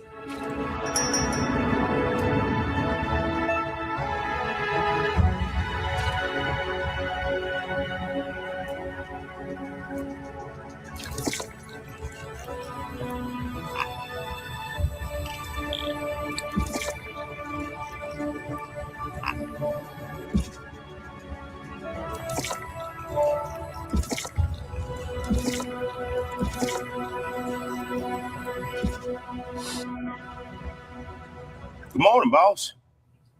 I didn't think old Thaddeus would ever persuade anyone to take this place on, considering, no, nothing. It's fine. It's all probably fine. The heart of Nivalis. It's a magnificent amount of plasteel holding all of it together.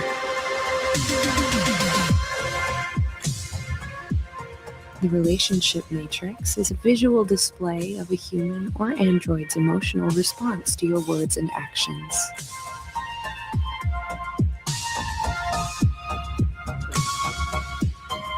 There's more to the Nivalis oceans than sentient slime, jump hovers, and ancient godlike AIs that lie dreaming dark dreams.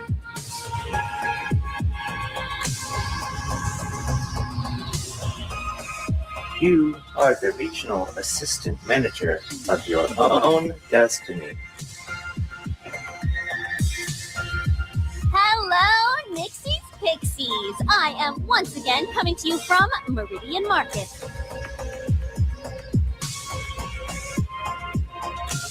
Are you gonna ask me about Moat?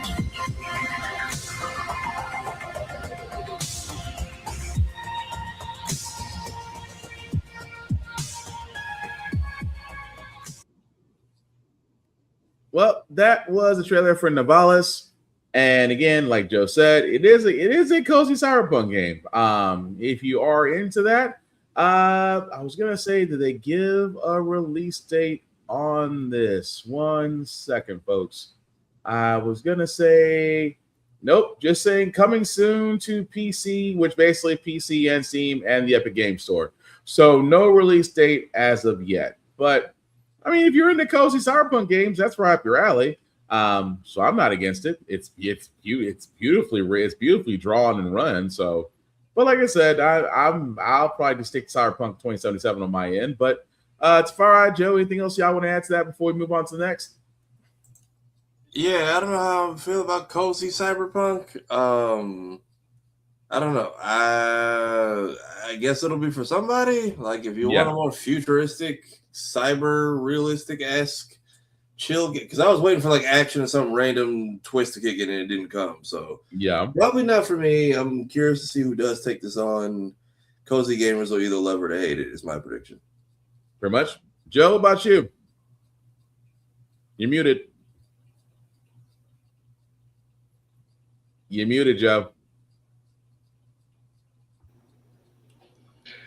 I'll give it a shot at the very least if I can play it. Hopefully it'll come to console at some point. I'm also not a big cozy game person, but I practically live in Night City some weeks, so I can definitely just sit there and have a ramen stand. Yeah, that's fair. But like I said, a cozy cyberpunk game, you can't beat that. But before we go into our next couple of trailers, Tafari, I know, sir, that you went to BlerdCon, and sir, y'all had quite the time. Like I said before, he actually got to meet my spirit animal, Mr. Martian Blueberry himself, Mr. Carl Jones. But sir, like we said, we talked about BlerdCon here. If you were in the DC area last weekend, if you were able to go. Enjoy 3 full days of just blerdiness. Hopefully you guys did. I know Tafari, Chris Fury from Blerd's Eye View, and a few others were able to go up there and enjoy themselves as well. But Tafari, anything that you want to say about the con as far as, you was kind of the man up there, sir? Yeah, if you spend your money with us for advertising on the live stream, we're not pissing it away. So just letting you know, the funds very much helped me get there last minute travel. That was Kiro Bits and Jay's thoughts. And then the homie First Shade, who I got to meet for the first time, who's gone viral on TikTok plenty. He came dressed as Mr. Krabs. Kiro had I'm trying to think of, I'm trying to use the right name because I know there's a lot of sorors who do it. It is, I think it's called Majorette Dances. So she taught a Majorette dance class. My man Justin, the dude had the Black Panther mobile, which he brought back to life because I think the engine died like 2 years ago. Dang. So he had to buy like a new factory one and bring it back. The car show was good. Ozzy was there. RZA, who I haven't seen since like COVID, ironically being like, I was just like, hey, I'm gonna go do a lap and get food, and then I ran into Carl on Friday. As he's literally in the background. Yeah, ran into Carl because RZA's doing a project with them. And I ran into Carl, said hi to him in Love, and then saw Godfrey. And then Love was like, RZA's right behind you, right? So then me and him dapped it up. He had his wife and his child with him, which beautiful family. Dude's had a whole lot of progress in life since I last seen him. And then that's how like the next picture came to be. Oh, sorry. You're good. Yeah. So then I was like, I never actually met Godfrey before, but like, I'm like, you used to have your old Instagram before they like nuked it.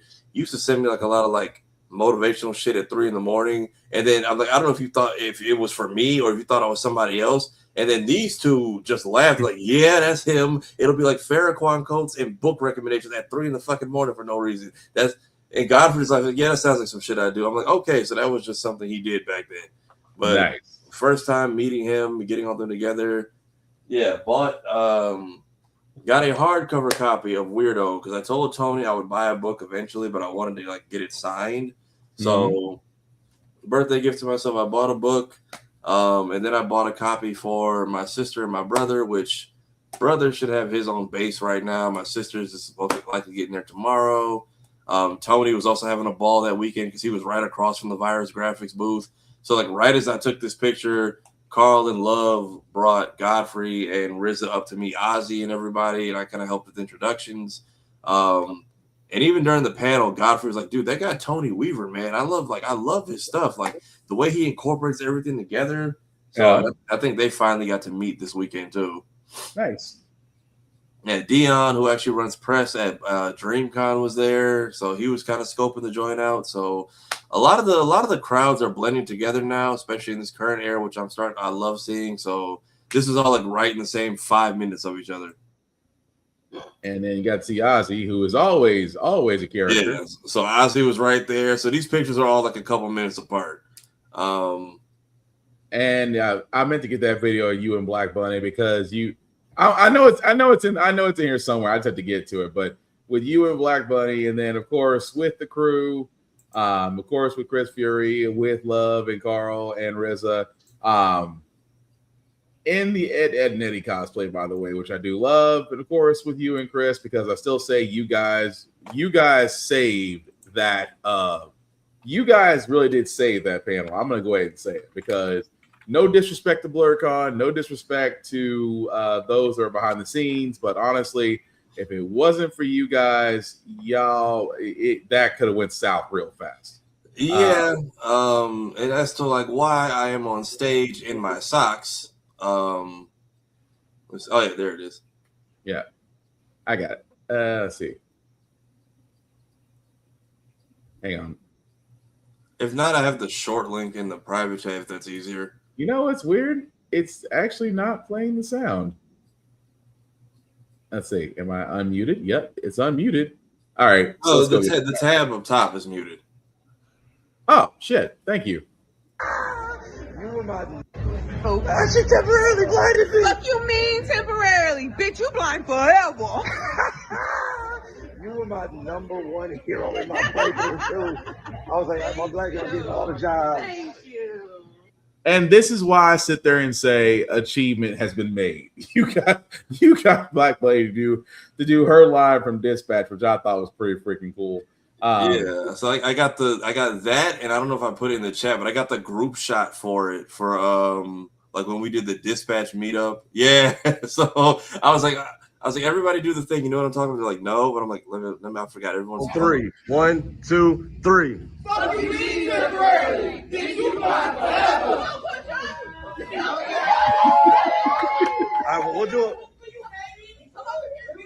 Oh, wait. Malevola.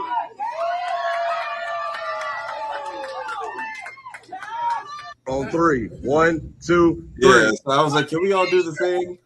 I was like, can we do the thing? Y'all know what I mean? And they were like, no. But I'm like, also, it's Sunday. Everyone's hungover and drunk and like zombies, and we lost an hour of sleep last night. So I was like, all right, everybody just say Prism's line on 3. But yeah, then she gave the speech, which was very nice because like she's always coming to BlerdCon, so we always knew who she was. So now when she came back this year, it's like a worldwide phenomenon. So I was kind of giving her flowers backstage too. My email and like, hey, I'm in a video game. Would you like to be in a video game? And I was like, these cameras are really good. And then they're just a small team, and it blew all the way up. And so I do not speak for Ad Hoc. I am not a representative of Ad Hoc Studio, but I think everyone would be just say thank you so much and how much they love. We talk about it all the time. I don't know how to end this interaction. But thank y'all. I really like randomly to BlerdCon. I was like, let's do it this time to make this meet up. So I'm really grateful that you even came. And so thank you so much. I was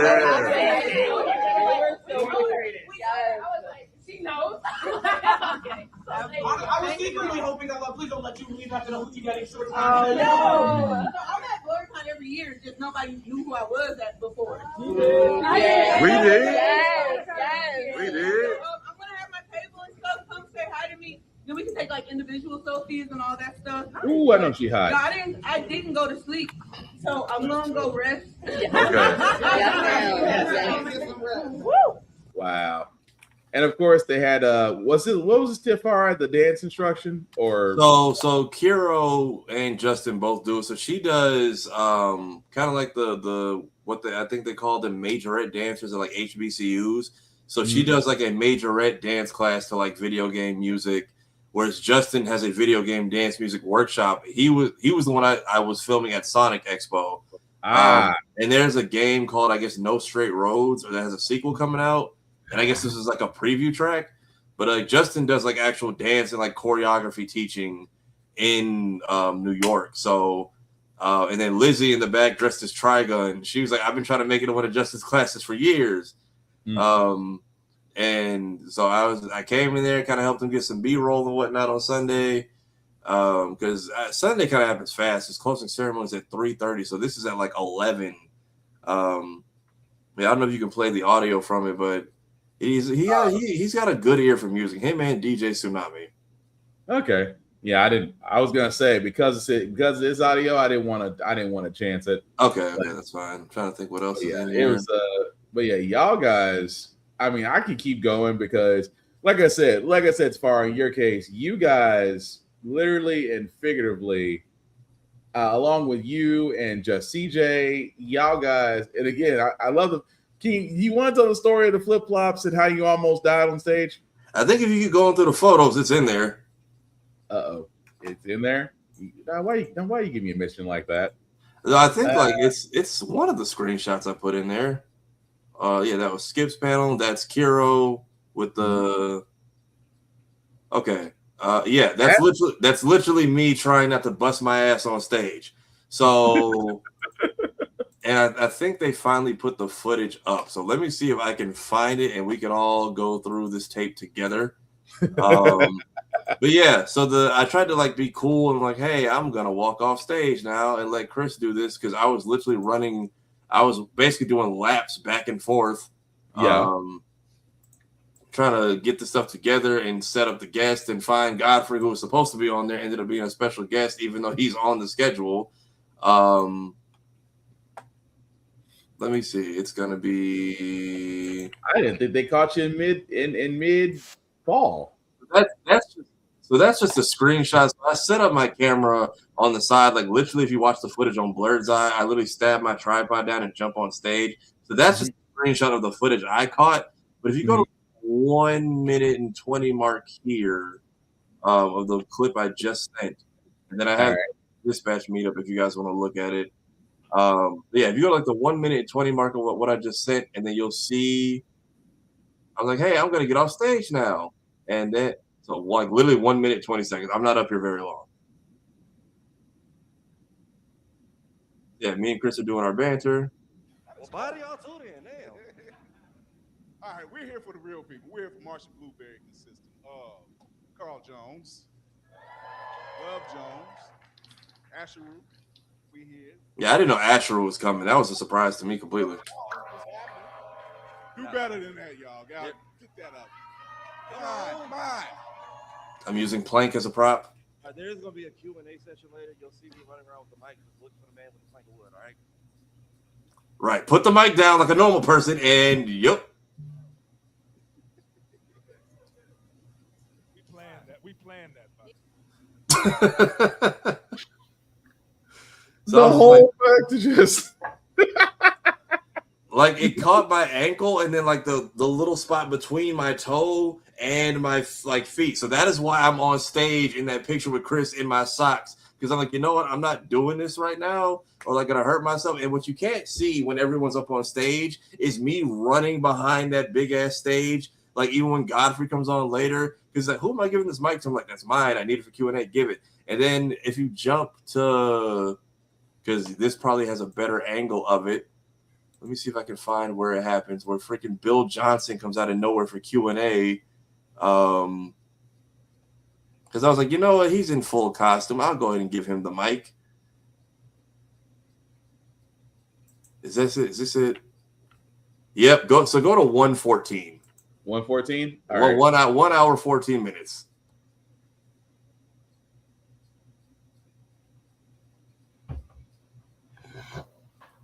So I was like, you know, he's in the full costume, so I'll let him go up there. Okay. I did not know he was going to jump on stage in the full pimp named Slickback outfit. I'd like to say that of all the niggers in niggerdom that have ever niggered, these are my niggas. Yeah! There we go. Yeah, so they premiered a new show. Everyone had a ball. If you want to go back to the Facebook slideshow, we could just run through the rest of the pictures really quick. All right. Let me see. That was panel. So yeah, Bunny, the Black Nerd Podcast. Shout out to them. Bunny was literally wrapping up her panel, so she was backstage as we're trying to get Carl and Love together, and she was like, "Oh my god, I love y'all!" Oh yeah, Navy with the birthday gift of the old Archie era Sonic. Redman gave and Godfrey giving my dad a shout out, which I appreciate. But yeah, like we did the panel. Bunny was wrapping up her panel. She was talking to Carl and Love, and she was like, "Oh, I love the voice acting." And they're like, "We know who she is." But I was like, no, she's got momentum because of Dispatch and the song, which was like a BlerdCon hit, and now it's a worldwide phenomenon. Like, she is like everything right now. Like, she's not even the main character, but she's the most popular one. And then that's when she let me do the temporarily blinded. But yeah, this was just a quick family photo we were able to get. Then, so this was like, he came as Space Jam, but the day before, he was dressed as Hood T-shirt Bugs Bunny, and I fucking lost it. Like, he had, like, the slanted eyes and, like, the ghetto T-shirt and the shorts. Nice. Yeah, this guy, he had a dope Bugs cosplay. Let me see, what else is going on? So this is the song from Never Road. This is us sneaking our way on stage, because I'm like, I'm back here, so I'm not getting left out. Fuck all that. So... And then it worked over. And then Daquan showing up. Like, Daquan, who lives the closest, getting there after, like, 30 minutes after it ended. So I took a bunch of those They Will Kill You bags and just gave them to his kids. So I'm like, I don't want y'all to go home empty-handed. But yeah, I haven't seen him since, like, 2021. So this was our first time catching up in years. And just getting good vibes from him. Yeah, so this is like a birthday haul. I got the Redman print from Ozzy. So, like, catching up with him and just find out how much he's actually been paying attention to my life was actually really cool, man. I appreciate him. Told me happy birthday and everything, and catching up with him, just letting me know I moved correctly. What else did we got? Yeah, this is the majorette dance. So I don't think the music is too loud, but I'll mute it anyway. Okay, so yeah, safe side, I'll mute it. Yeah. So, and then the way she was saying, they stand, and then she stands, and then the rest of them kind of take over. Mm-hmm. And then she went through like all. So this was basically all the dances she taught them at once while dressed as SpongeBob. Nice. So yeah, her and Justin are like good at this. I'm just like, yeah, I know Justin teaches professionally, but I think she is also, I forget which part of the D9 she is in, but her and her boyfriend are, sorers and Fred. No, let me not guess, because I was looking at the moves. I'm like, let me not guess. They had a photo of the blurred D9, and I'm trying to find it. Just by the hand motion, I'm like, I'm like, I've seen it before. I just can't put my finger on which one it is, and I'm trying to make sure I don't missay. Yeah, that's why I'm like, I'm not gonna say it. I'm gonna leave it alone, because I was like, if I say it, I'm gonna probably be wrong. I don't know if you can tell by the hand signs in this photo. Let me see. Oh, sorry. So I was looking at Godfrey just having. So I go down it's like 1 a.m. at this video, and Godfrey comes down with a root beer in his hand, and they're just like, "Nice, your brother." And so then they start playing music, and this is why we couldn't find him for the panel in the morning, because he was doing this till like 3 a.m. Good old time. Yeah, he found his African family called him over, and this is where they were for like the next hour. And then the panel happened, and then Carl texted me and was like, "Hey, are you moderating?" I'm like, "Dude, I've asked 3 years in a row, because the guests are usually some people that we know, and we usually just get left on red, so I don't stress it." But then when Carl texted me, like, "Hey, are you doing our panel?" I'm like, "He's like, are you not moderating?" I'm like, "I'll do it if you need me to, but no one's told me anything yet." So then he's like, "Oh, they said Chris is doing it." I'm like, "Cool, which one? Because between your team and mine, there's 3 of them." Right. He just said LOL. I'm like, "Look, man, just text me if you need me. I got you." After a while, Red Man. This was the one for your dad. About it, yo, salute, King, salute. Appreciate it. Yeah, man. But yeah, they had Red Man trying to. We were already late. I got one person that wants to say hello to you. This is my father. Hey, what's up, brother? You already know I appreciate you carrying my record in your crates. Your son told me about it. Yo, salute, King, salute. Appreciate you. Skimmer, who got the skis to my beamer? Who am I? The girls, them sugar. What's up, man? Hanging out with your son at BlerdCon, man. He said he was a fan. I think so. I don't know. He might be lying and shit. But yo, nice to meet you, sir. Your son is dope. I'm learning so much being here, man. The black intelligentsia in this bitch. Appreciate you. But yeah, Godfrey was having a ball because that was his first time in like the world of black nerddom. That was his first convention too. Same for RZA. So he was like, "Yeah, like I'm like a train ride away. I don't know why I've never been here." But yeah, and then I don't know who he got on the panel. It was like he's like, "I tried anime before, but I started with that Attack on Titan shit." He's like, "I don't know why. Like, why is everybody butt ass naked? What is going on? Why did like this dude's mom got eaten the first episode and everybody's just like nah. Like he's like anime is cool. I remember Ultraman and like Super Sentai. I'm just gonna live with my memories." Yep. So I'm like, you would get a lot of good recommendations from Joe probably on how to lean into anime, because he's like, "Yeah, Astro Boy, Ultraman, that was my shit. This Attack on Titans, like I got away from the new stuff." Skip had his blurred out panel, and he does his Unity ending that he does every time. I apparently made someone angry with the Tourette's joke. Damn. But and that was the meetup. Yep. The dispatch meetup, Justin. This is us working. This is me just barging my way onto the closing ceremony. As Hilton, it's Hilton. It's gonna be insane.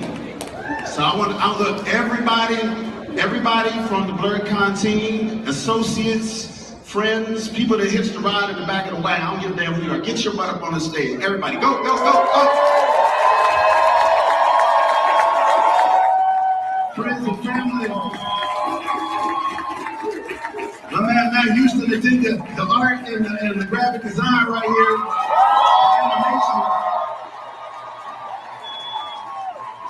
My man Marcus, the visual, Marcus Williams, doing the character. So I need you to be ready. I need you to be on war footing. I'm telling you, it's gonna be insane. So I look everybody from the BlerdCon team, associates, friends, people that hitch the ride, friends and family.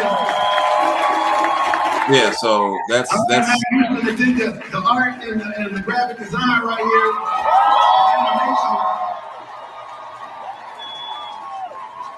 Yeah, so that's me just working my way up in the Space Jam fit, and then me, Fury, and the three black geeks off to the right. And I was like, well, since I'm already backstage, he's like, everybody get up. Yeah, that was a zoomed in cut. That's us on stage. Y'all can see we're doing wrestling and our BlerdCon Slam is the theme for next year. And that's the thing where a lot of people, which again, I gotta play this too because I still say this was a missed opportunity. Because this was Carl. This was Carl. Yeah, he was in. So this is this is day one. So this is like when I'm skimming in the background. I swear to God, I didn't hear them yelling at me. But like I ran into Carl in the lobby because like Friday morning, Thursday night is when everyone's getting checked in. So I ran into him on Friday, and me and him are like for the entirety of the speech, me and him are just in the background, just kind of like chopping it up. Let me see. This was 3 days ago. I'm trying to remember. This was day 3. Yeah, I think this is day 3. Because he's got his travel coat on. But I like missed this completely. But I was chopping up in the background with him, and then you just see me meeting all the mutuals in the background. But the fact that I didn't see this, but the fact that he like knew where the booth was and kept coming back, and talking to Chris, who helps Martian Blueberry on stream last year, is kind of what enticed him to come. Yeah. And then us helping with the panel kind of helped a lot because it was getting chaotic as fuck prior to that because Bunny's panel ended on time, but then our panel started like 20 minutes late because then they didn't have enough chairs on stage. So me and one of the workers grabbed a bunch of like regular chairs and put them up, only for the hotel to come down with like a cart full of couches. Then we had to take those chairs off stage, put the big chairs on. I'm doing all this again in slides. So I'm I'm starting to work up a sweat. I'm like, I'm not trying to be up here like musty in front of everybody. And there's like, how long do you want to wait to let people in? I'm like, bro, we're like 20 minutes late. Just let them come in and grab a seat already. Right. And then me and Chris, like the whole conversation, when you watch how it went, we literally workshopped that like outside the door before we got in. So we're like, all right, let's go like legacy. We'll do 20 years of Boondocks. We'll lead into Carl, talk about him and Asheru, talk about like what they've seen over the years, all the fans, going to Black Dynamite, new projects, Independence, Martian Blueberry, working with Godfrey, and then new project. Now RZA was a special guest, but Godfrey was just missing.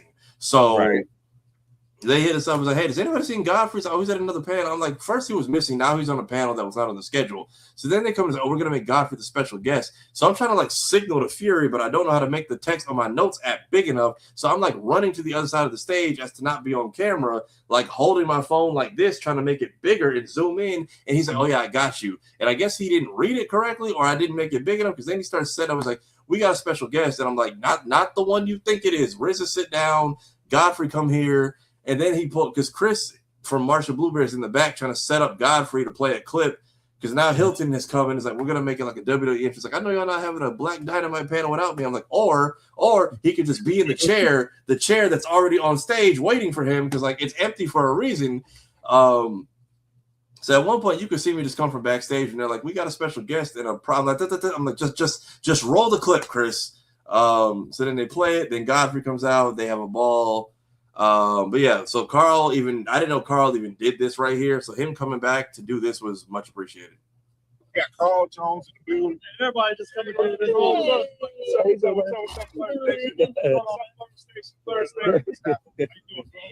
Y'all live right now?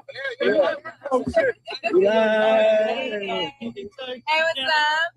Doug Nicholson is in the building with Blerd Station, baby. All day, every day. We locked in, nigga. And stop hating and get money, my nigga. Make sure y'all follow Carl Jones, Love Jones, and Martian Blueberry at We Are Martian B. Oh, yeah. Love right here. Yeah, Carl. Yeah, so I didn't even know he did that. That was much appreciated. After that, I was running the boards by myself for a while. So we ran on a skeleton crew. So it was like 6 of us versus like the 16 we had last year. All I can sit there and say is that was a perfect basket moment. That I was so hoping he would say it. I was like, if there's any line I would love him to say from Thug Nipsey, and it's like as soon as he said basket it, I was like, that's all we needed. That's the sound clip. Yeah, so there was that, and then I think I just sent the Instagram post of the blurred D9 who was there. I don't know if you can tell by the hand signs they're throwing up. Hang on a second. I might have put it in the wrong group. Hold on. Did you? Yeah, it's in the other group. I got it.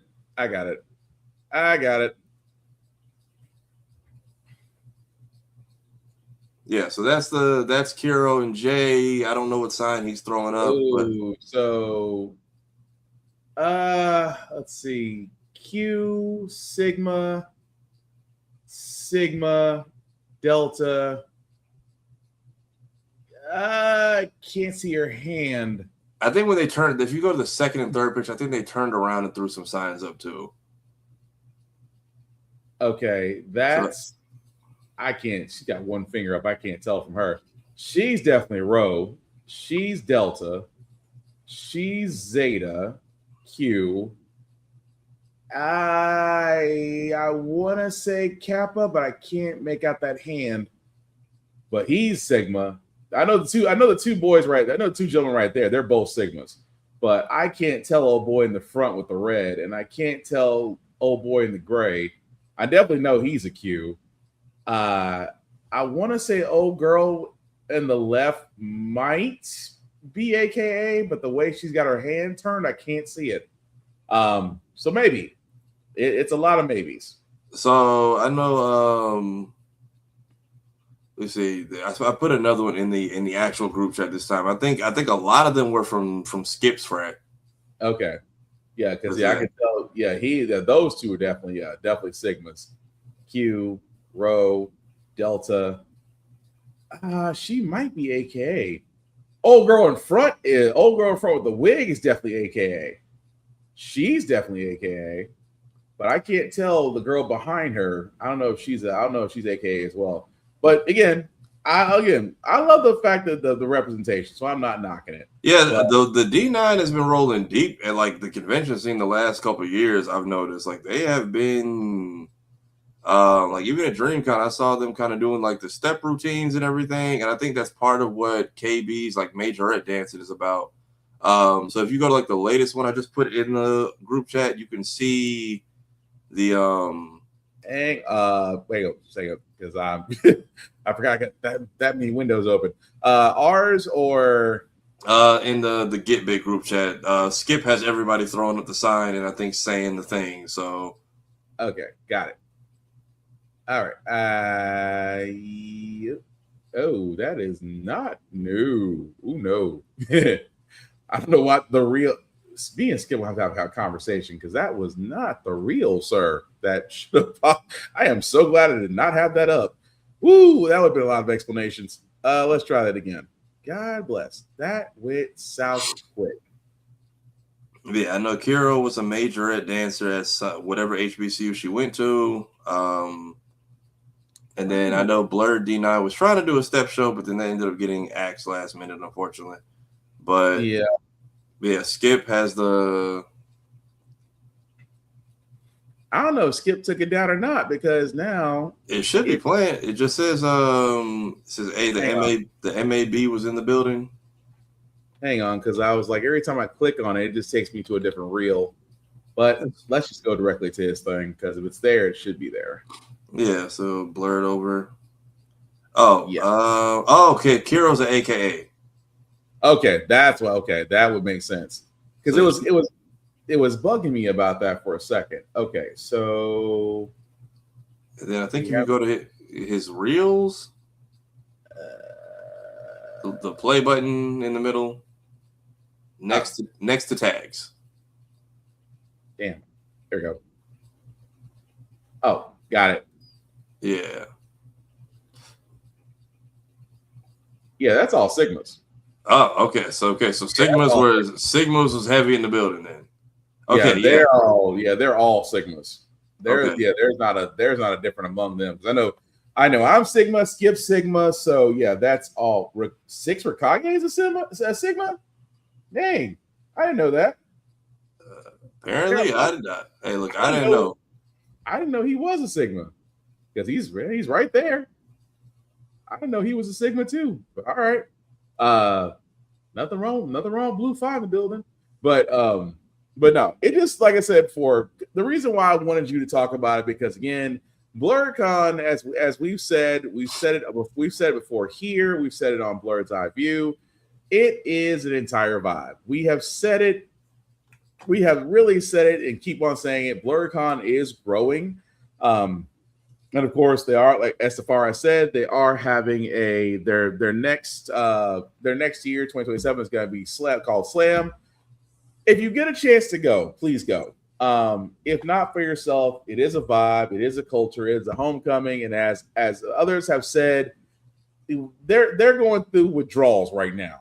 They're playing old school R&B. I can tell you right now, Chris Fury is probably still playing old school R&B right now, and he'll be the one to tell you, because it was a vibe there. Unfortunately, I did not get to go. I hope I can take my family next year, because I want Obi and Zuri to experience BlerdCon, because I want them to have fun there. And also my son, also my oldest Chad, I want him to go too. But like I said, if you get a chance to go, guys, please go. You will not be disappointed. And as you can see, it is family oriented and it definitely is fun. But thank you, Tavarai, because again, I just want to give you your flowers due, because between you and CJ and Chris and Tsunami and Flo, Flo would kill me if I forgot her. Y'all guys did an exceptional job for what you guys were able to do at BlerdCon, and I definitely want to give you all guys flowers for everything, because this is why I keep calling you the myth, the legend at this point, because so many people know you and the work you do, man. And I just always want to give you your flowers, even though you are being humble as all get out about it. But you definitely have put in the work, sir. I just want to definitely let that be known. That's what I'm getting. It is appreciated. It was the Hail Mary, very last minute. Again, shout out to especially the indie dev game sphere that came out. Aerial Knight and Drop Shot, Gravity's Edge. Mm-hmm. Who else? Niemacop with Relooted. Kappa ENT with their Panic Jam Odyssey game, and then our actual biggest paid sponsor, which was Otaku Noir, which is the reason I was even able to go. Which, my God, Southwest, I know inflation is happening, but I used to be able to get in and out of a trip for like $300 max. I spent almost all the sponsor money getting in and out of BlerdCon. That was, and I get it because that money came late, but them bag fees and now seat fees, like it's getting real out here, and it sucks. Thank God I beat the shitty ass TSA lines. But yeah, thank y'all who all I reached out to and let me come up with a good sponsor reel, just so we didn't have Hanif and Otaku Noir up there by themselves, who gave us trailers to use. People who sent me their projects and actually returned a text message. Trey Mosley, Roxy Hayes, everybody who's a part of like the podcasting reel, Kira, Blerd's Eye, Melanin Minds, Midnight Comics, everybody who's a part of that trailer reel we do. And then Trey, whose Kickstarter got funded magically the next day after we played his trailer. So we only needed it for like 12 hours. Oh yeah, definitely want to shout out to Trey Mosley and his project that got, and it need to be funded. So again, I just like the fact of I just love the fact of seeing good work, if that makes sense. I also know nothing about wrestling, so when people got up and started just chanting yes and doing like a haka dance circle, I'm like, I'm gonna guess this is like a WWE thing. Yeah, I don't know. Joe, you're muted. Joe, you're muted if you're talking. I need this education, so please unmute yourself. The yes is Daniel Bryan. The haka dance could be the Usos. Okay, because they literally got up and like took a section of chairs and formed a circle. They were just going, yes, yes, yeah. I'm like, are we just happy for the theme, or is it like my knowledge is like that could be Daniel Bryan, but the haka is like Joe said, that could be the Usos, that could be the Tongas. They were chanting yes, but like also hitting these while doing it. So I'm like, I don't know wrestling. They could be doing Bullet Club. I was like, that could be Tonga's Bullet Club. Actually, I was like, that could be it. I was like, if somebody wants to come dressed as Zeus one day and then Debo from Friday the next, that'd be a great tribute cosplay. Just no Hulk Hogan's, please. That's all. Oh no, if you cosplay as Hulk Hogan, you're getting jumped. Let's just go call it what it is. Just if you decide to take that route, you're asking to get your butt kicked. I'm just gonna call it what it is. The only way to get your ass beat hard in that is if you come as 90s era double Jeff Jarrett. They probably may give him a pass. No, I mean early '90s Jeff Jarrett. Yeah, I know what you're saying, Joe. Me and you know it, and that'll be instant beatdown. Half of these kids may not know '90s Jet. No, they might not know '90s Double J. Is Gray Suit Vince McMahon off limits officially? Vince McMahon is off limits officially. I wouldn't test it. Because I feel like Vince is like in trouble, but not getting the same kind of flack Hogan is. So I'm just like, I wonder what cosplays are going to be like. Hey, man, for real. Next year. I mean, there was that one time where he scriptedly said the N-word on live television. Yes, and didn't get touched. Booker T just like he did not just say that, and didn't get touched. Well, no, because that was scripted. It was scripted, but at the same time, I'm looking at Booker T. Everybody, you know, the crazy part is they had to safe test that one because I was like, oh, that might actually do it. That actually might do it, but no, Slam is definitely going to be the theme for BlerdCon 2027. So hopefully you guys will be able to join us in DC. Yeah, even I think it was Jade Cargill had a match last weekend. Yeah. And literally as we were wrapping up, because one of the big like hotel lobby TVs is next to our area, we were packing up and people were like flooding our area to watch Jade's match. So the fact that I was like, oh, that's perfect timing because they were literally flooded the television last night just to like watch her for free and like cheer as a crowd. But yeah, because I think that was the Elimination Chamber that was going on at the same time BlerdCon was. I think if memory serves right, I think that was the PLE at the time. I wasn't sure what match. I just saw her name and face. I'm like, okay, that's why everybody's like crowding our spot because they were like pulling up chairs and everything. I'm like, I'm glad she's got the support she does. So I don't know who they're going to try to get for next year. I don't know if next year will be the year of wrestling guest. God bless them. I will be there to help. However, my wrestling knowledge is minimal. So probably will be hosting panels. If you need me to run around the room again and do laps and lift chairs and do Q&A, I got you. I'm hoping I can do that. I'm hoping I so want to be a part of that, especially if they do get wrestling talent on there. But we are going to skip the rest of the trailers just because we are kind of looking at the time. We're already 2 hours in. So, fellas, very quickly, do we have any TV anime reviews for the week? Arthur Boyle from Fire Force. I'd like to formally apologize for every time I've laughed at you for the last 3 seasons. I was unfamiliar with your game. You truly are the Night King. I will never disrespect that title again. I wanted to make a video, but I'm like, I can't even post screenshots from that fight. Like, Jesus, that was some season 2. That was some season 2 final battle Demon Slayer type shit. And people are complaining, oh, the fight wasn't good. I'm like, shut the fuck up. Like, y'all complain about every. Oh, did you see that impact frame at fight? No, I was very much enjoying like how loony this show is getting with every episode as reality is literally undoing itself. Yeah, Arthur versus Dragon was worth the hype.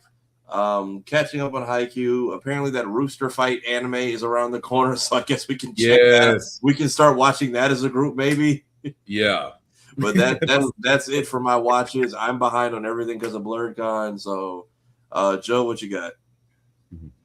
Kamen Rider Zets pulled off a great episode 25 shenanigan. Man, that was like hilariously good. I've not seen a mid-season refresh that good since Kamen Rider Drive. I agree. So to probably know you're behind on it, pretty much they said everything past episode 1 has been a dream sequence that he has been in a coma since being hit by the car in episode 1. Yeah, I know it. Did I not say that? So it is and it isn't. Pretty much he has the same power as Wesley Dodds from the JSA where he has prophetic dreams. Yeah. So the entire first half of the season is a giant prophetic dream that if he doesn't stop it, ends the world. Yeah. Which I thought was nuts, but hey, I'm sorry, Joe, but keep going because that part I agree with. Yeah, but like, didn't I say the first time he got hit by the car, I'm like, watch this turn into some. Did we just get Yu Yu Hakusho? Well, they were very, very creative about it because they gave you very clear signals of when he's awake and when he's asleep. True. Because of the moons. That is true. What else am I watching? What else came out? Sentenced to be a Hero is still super duper good. Like that definitely needs to be seen. Yeah. Fear is still really good. Live action shows, Blue Bloods came back. Star Trek ended its first season. Star Trek Academy ended its first season very well. Yes. The Rookie had a zombie episode. Yep. Like just a legit zombie episode, which was interesting.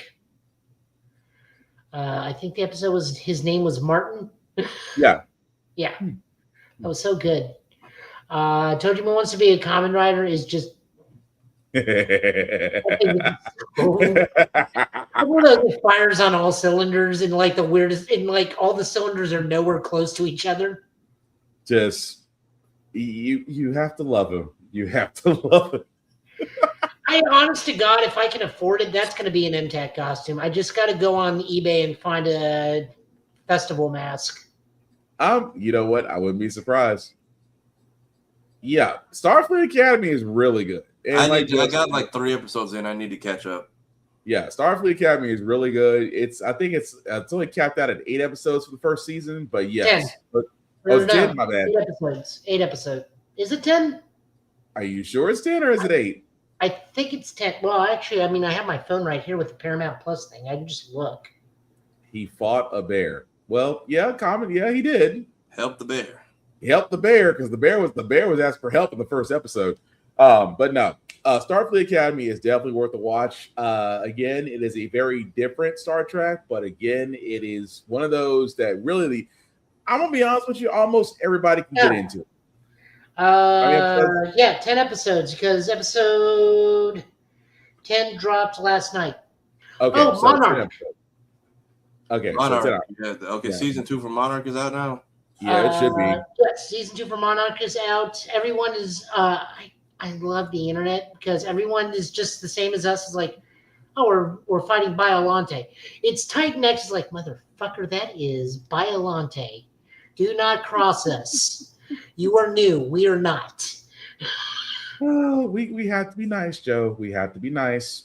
We are. We're being nice. We're not burning him at the stake. We're just like, it's Titan X. Like, here's a picture of Godzilla fighting Biolante in the Biolante movie.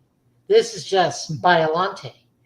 No, you're wrong. It's Titan X. Like, this is just Biolante.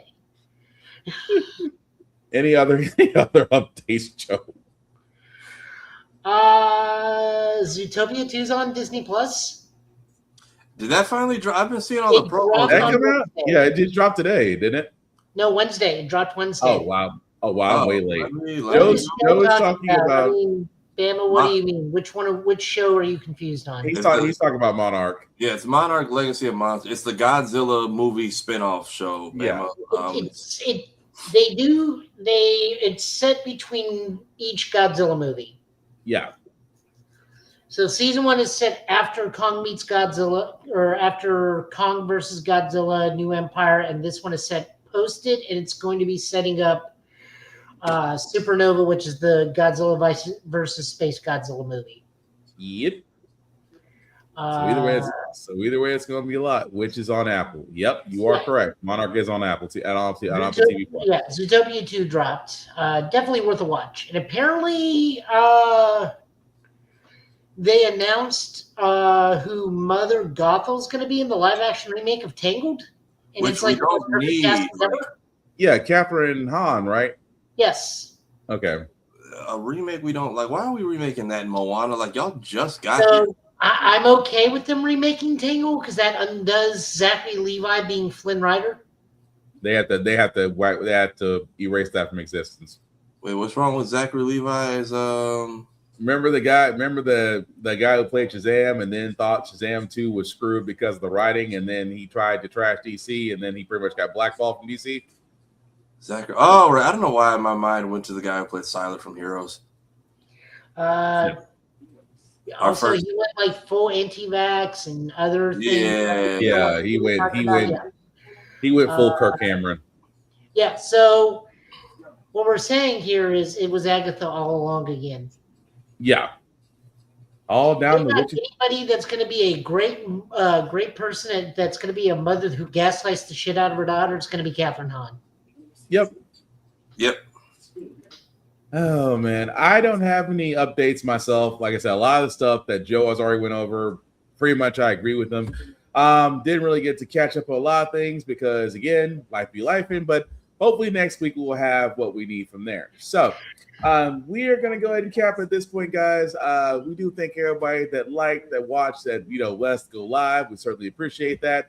We always do shameless plugging like we always do when we get off this show. I will start with the man, the myth, the legend, who is recognized by Godfrey, Redman, and apparently Black Buddy. Tafari TV, one of the people know, aside from you resting, where you can be found, what you be up to, and what you're doing.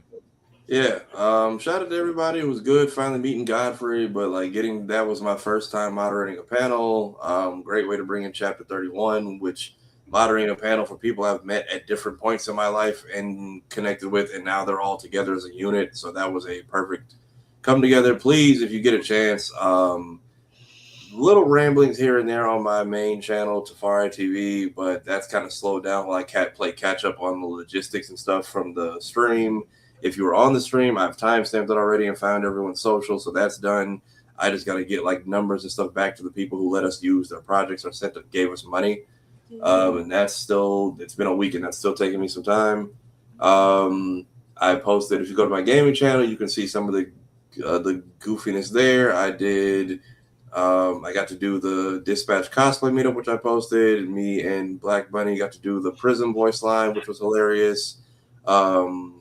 Probably posting more photos tomorrow. A little bit of anime recaps. I have 2 episodes of Primal I got to recap on before the finale on Saturday, which I think I'll just do a recap of all 3 episodes next weekend. Yeah, Primal is going crazy. I finally caught up on maybe the One Piece live action we'll go over next weekend as well, since that just dropped too. But yeah, please go to Blerd's Eye View and check out the panel. We just posted our footage of it. We got permission from Martian Blueberry to upload the whole thing. There is a new animatic that is in it. Can't really see it, which is why they let us post it, but you can kind of hear it, and it's hilarious. The whole crowd is dying. I'm not sure what they're going to do for funding or how they're going to bring that to life. Please feel free to check it out, though. Streaming, I'm slowly trying to get back onto my schedule. I don't know how much longer is left in the game, but we streamed a little bit more of Bakugan Battle Brawlers for the Wii today. Currently making my way through the story. Actually, a very well done game for a TV tie-in. They're usually lazy as hell, but this one's actually very unique. Shout out Toys R Us for having a special edition. I think that is everything.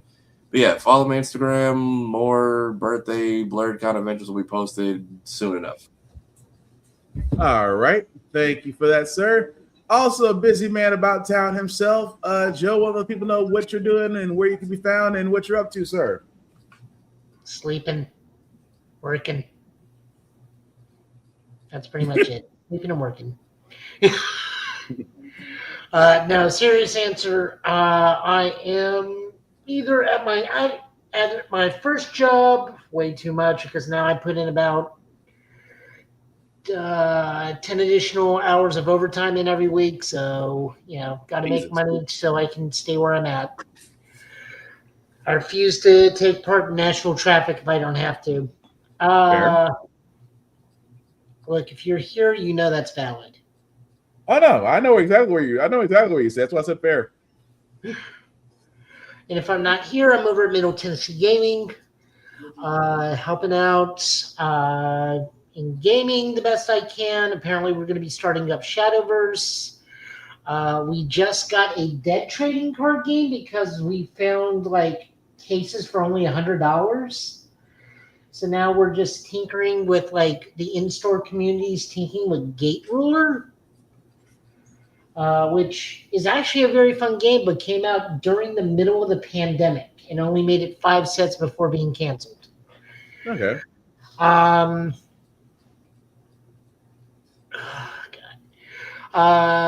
will be streaming at some point Monster Hunter Stories 3, Twisted Reflection. That'll be over on Twitch. So that's Joe Italian last name over on Twitch, whenever I can get that started. And then Laser Print, which is the comic book podcast for both us and the Laser Time community.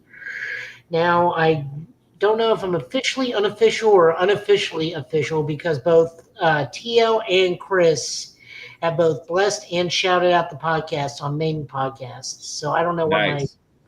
I'm certainly not making money from them. I don't want to make money off of this. I just want people to go read books that I think they should be aware of. Well, acknowledgement is permission. I still don't want to make money off of this. I want to do this purely pro bono for my love of making sure people read, because LeVar Burton instilled that in me. I'm going to instill that in other people. Fair enough. Which, by the way, there's a marathon on PBS streaming for Reading Rainbow, LeVar Burton era. Yep. Go watch that if you can. Go learn to read a book. But yeah, we'll be looking at this week's books. That's going to start coming out Mondays on a normal basis. God willing, life lets me. But yeah, Monday we'll have the books for the week. And then I think that's it. Unless I'm forgetting something else. God only knows. All right. Thank you for that, Joe. Before I do get to myself, guys, although we didn't have comics this week, we didn't have Comic Bowl this week, but we still want to shout out Rick's Comic City, Nashville's #1 go-to place for comics, for mangas, for Funko Pops. You name it, they have it. Definitely check out their other locations. Nashville, Tennessee, and Clarksville, Tennessee. Of course, their website at rickscomiccity.com.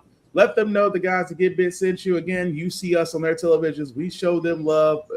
They show us love. We want to show them love. So definitely check them out if you're in the Middle Tennessee area. If you are not in the Middle Tennessee area, guys, please support your local comic book store, support your local library, support the indie artists in your area. It will be much appreciated. Also, check out APR TV. Why? Because basically, the Give It podcast can be found on APR TV. It's an app that's on the Roku Fire Stick or the Amazon app. Again, our show and other shows can also be seen on APR TV. So definitely also check them out. You won't be disappointed. Also, BlerdStation.com. You heard us talk about BlerdStation.com. You've seen the Blerd Station stream at BlerdCon. You've seen it. You know we're about it. We put in the work. Why? Because we want to be different. $10.99 a month to stream Blerd Station. Blerd Station has movies, television, anime. You name it, they have it. Lock in and welcome home. You will not be disappointed at Blerd Station. Also, check us out, the Give It Podcast, on YouTube at the GB Podcast. If you type in the GB Podcast in your search bar, we are the first thing that pops up. Like, share, subscribe, hit the notification button. So anytime that we do go live, we do a review or do a playthrough. Either way, guys, you will definitely know when something is live. We post it there. And again, none of this cannot be done without your support. So thank you, everybody that definitely has subscribed to us. And if you haven't, what you waiting for? Definitely do that so you can definitely know whenever we go online. Also, our podcast can be found wherever podcasts can be seen. So Apple Podcasts, Google, Spotify, wherever they are, you can find us there under the Give It Podcast. Also, Blerd's Eye View, myself, Tafari, and other of our brethren that are also on the show every Tuesday and Thursday. Definitely check them out, Blerd's Eye View on YouTube, by typing in Blerd's Eye View. Again, it's the first thing that pops up. And if you'll scroll down, you'll notice to where you can actually subscribe to all of us here. You'll definitely be able to subscribe to Room Full of Blerds, as she does her show with Navy Montel every Sunday at 7 p.m. Geek by Heart, Lainey and her husband do reviews of movies and television. Also, Lainey does do streaming as well. I can't wait to see her get back on Age of Calamity, but definitely subscribe to her whenever she goes live. Tafara TV Gaming, that's Tafara TV's second channel, where Tafara, as he said before, does go over the retro and modern games, and he does it all from a walking treadmill. He is the original person to do it. Everybody else is just trying to keep up with his stride. Of course, our show, the Give It Podcast, my other news show, How the Traffic Got Here, Navy Montel of BlerdCon Speaks. He also does dope conversations as well as streaming as well. Showquo, who also does looter shooters like Lorcana and, of course, Overwatch. Lord of the Culture, who is definitely into all things comics in Hollywood. Definitely check him out as well. Of course, Tafara TV's original channel. You can definitely subscribe to him if you haven't already. And even though she is not here, she will definitely not be left out. Whoop-de-freaking-do, or Fresh Nails Pressed by Z. You can definitely like and follow her there, as she is a nail artiste. So all custom nail jobs, you can definitely reach out to her. And hopefully she'll have a booth at NerdCon to where she can definitely show her wares, because she is immensely talented. As for myself, guys, Black_Spartan615 is my personal social. You can definitely follow me there. Just don't make it weird. I don't want to start blocking people. I am also doing streaming as well. I just finished Resident Evil 9 Requiem last week before last. I haven't decided what the new streaming game is going to be. I will hopefully have that decision tomorrow night, to where I'll do another playthrough of another stream of game. I don't know if I'm going to do Neon Light, which is also a game on Steam, or I might do a Final Fantasy game. I haven't really figured that out yet. But again, follow me on Twitch or on YouTube under Black_Spartan615, and we'll definitely go from there. Aside from that, guys, cons are wonderful. Hopefully, guys, if you had a chance to do BlerdCon, or if you can go to DreamCon, again, support these cons because they definitely do need us. The rules still do apply, ladies and gentlemen. Before I do get to the rules, let me also say this. Mental health is important. Please protect your mental. Whatever the mind does, the body follows. There are plenty of help, guides, and services out there. So if you do need mental help, they can definitely help you before you decide to take that last resort, which, again, you are wanted, you are needed. You are definitely you are required to be able to give your verse in the song of life that we're all a part to. At the same time, men, I am saying to men, guys, please go to the doctor. I cannot stress this enough. Workouts and physicals. I do work out. I work out like a madman. I do get my annual physical, but it's not enough. We are getting to the age now where we have to make sure that we are going to the doctor, that we are getting checked out. Look, I just turned 43 2 days ago. Again, and also everybody who told me happy birthday, because me and Tafari are both March babies. So again, happy birthday to all those. Happy birthday to Tafari. But then again, thank you everybody that told me happy birthday. Again, I appreciate it. But guys, I'm 43 years old. I'm 10 years older than Tafari. I cannot stress enough. There are things I'm not looking forward to in my next doctor visit, but it's got to get done. So again, if you are my age or older, go to the doctor. You got no excuse. Now, about the con rules. Rule number 1, respect the cosplayer at all times. Cosplay is not consent. Please treat me like human beings. It's not that freaking hard. Rule number 2, which I am so happy, folks, we're doing it at BlerdCon, although I do want compensation for that rule because I was saying it well before everybody else does. Hygiene is important. Soap, water, clean clothes. I cannot stress enough. Please do not go to the cons musty and funky and spreading germs and whatnot. We are still in the middle of cold and flu season. Be nice and be kind about that. And also, guys, last one that I have for myself, I have for everybody else. Be nice, be kind, talk and share your fandoms. Don't be a dick. At the same time, don't do a Hogan cosplay at a Black Con and you won't get jumped. And we do know it's the weekend, guys. So I do know everybody wants to relax. Everybody wants to wind down. It's understandable. But please, please, please, please, please make smart decisions. Go home safe and happy. Nobody wants to be in jail over the weekend or worse. That being said, guys, we'll hopefully be back here next week. Same Get Bit time, same Get Bit channel with news of the week. And again, enjoy the weekend, guys. Enjoy the weather. I hope, hopefully if you're not up north. If it's not super bipolar, it was freezing the first 2 days of BlerdCon. Then it was hot by the time it was over. Then it was cold again that night. And it's been on and off, storming here and snowing other places. So all I gotta say is, all I gotta say is Mother Nature is playing a D&D campaign, and her rolls have been less than 5. So if you are able to get out and enjoy the world, please do so. And like I said, check on your friends, have fun, protect yourself. It's not that bad. That being said, any last words? We have any last words, gentlemen, before we call it a night? Happy 43rd. Thank you, Joe. I'm going to bed. Joe has been through it. He's been working 7 days straight, poor man. That being said, guys, thank you all for watching. I've been Spartan. He's been Tafari. He's been Short Guy Joe. This has been the Get Bit podcast for tonight, guys. Thank you all for watching. Please take care of yourselves and each other, and I promise we'll get through this. Live long and prosper, guys. We are out. Peace.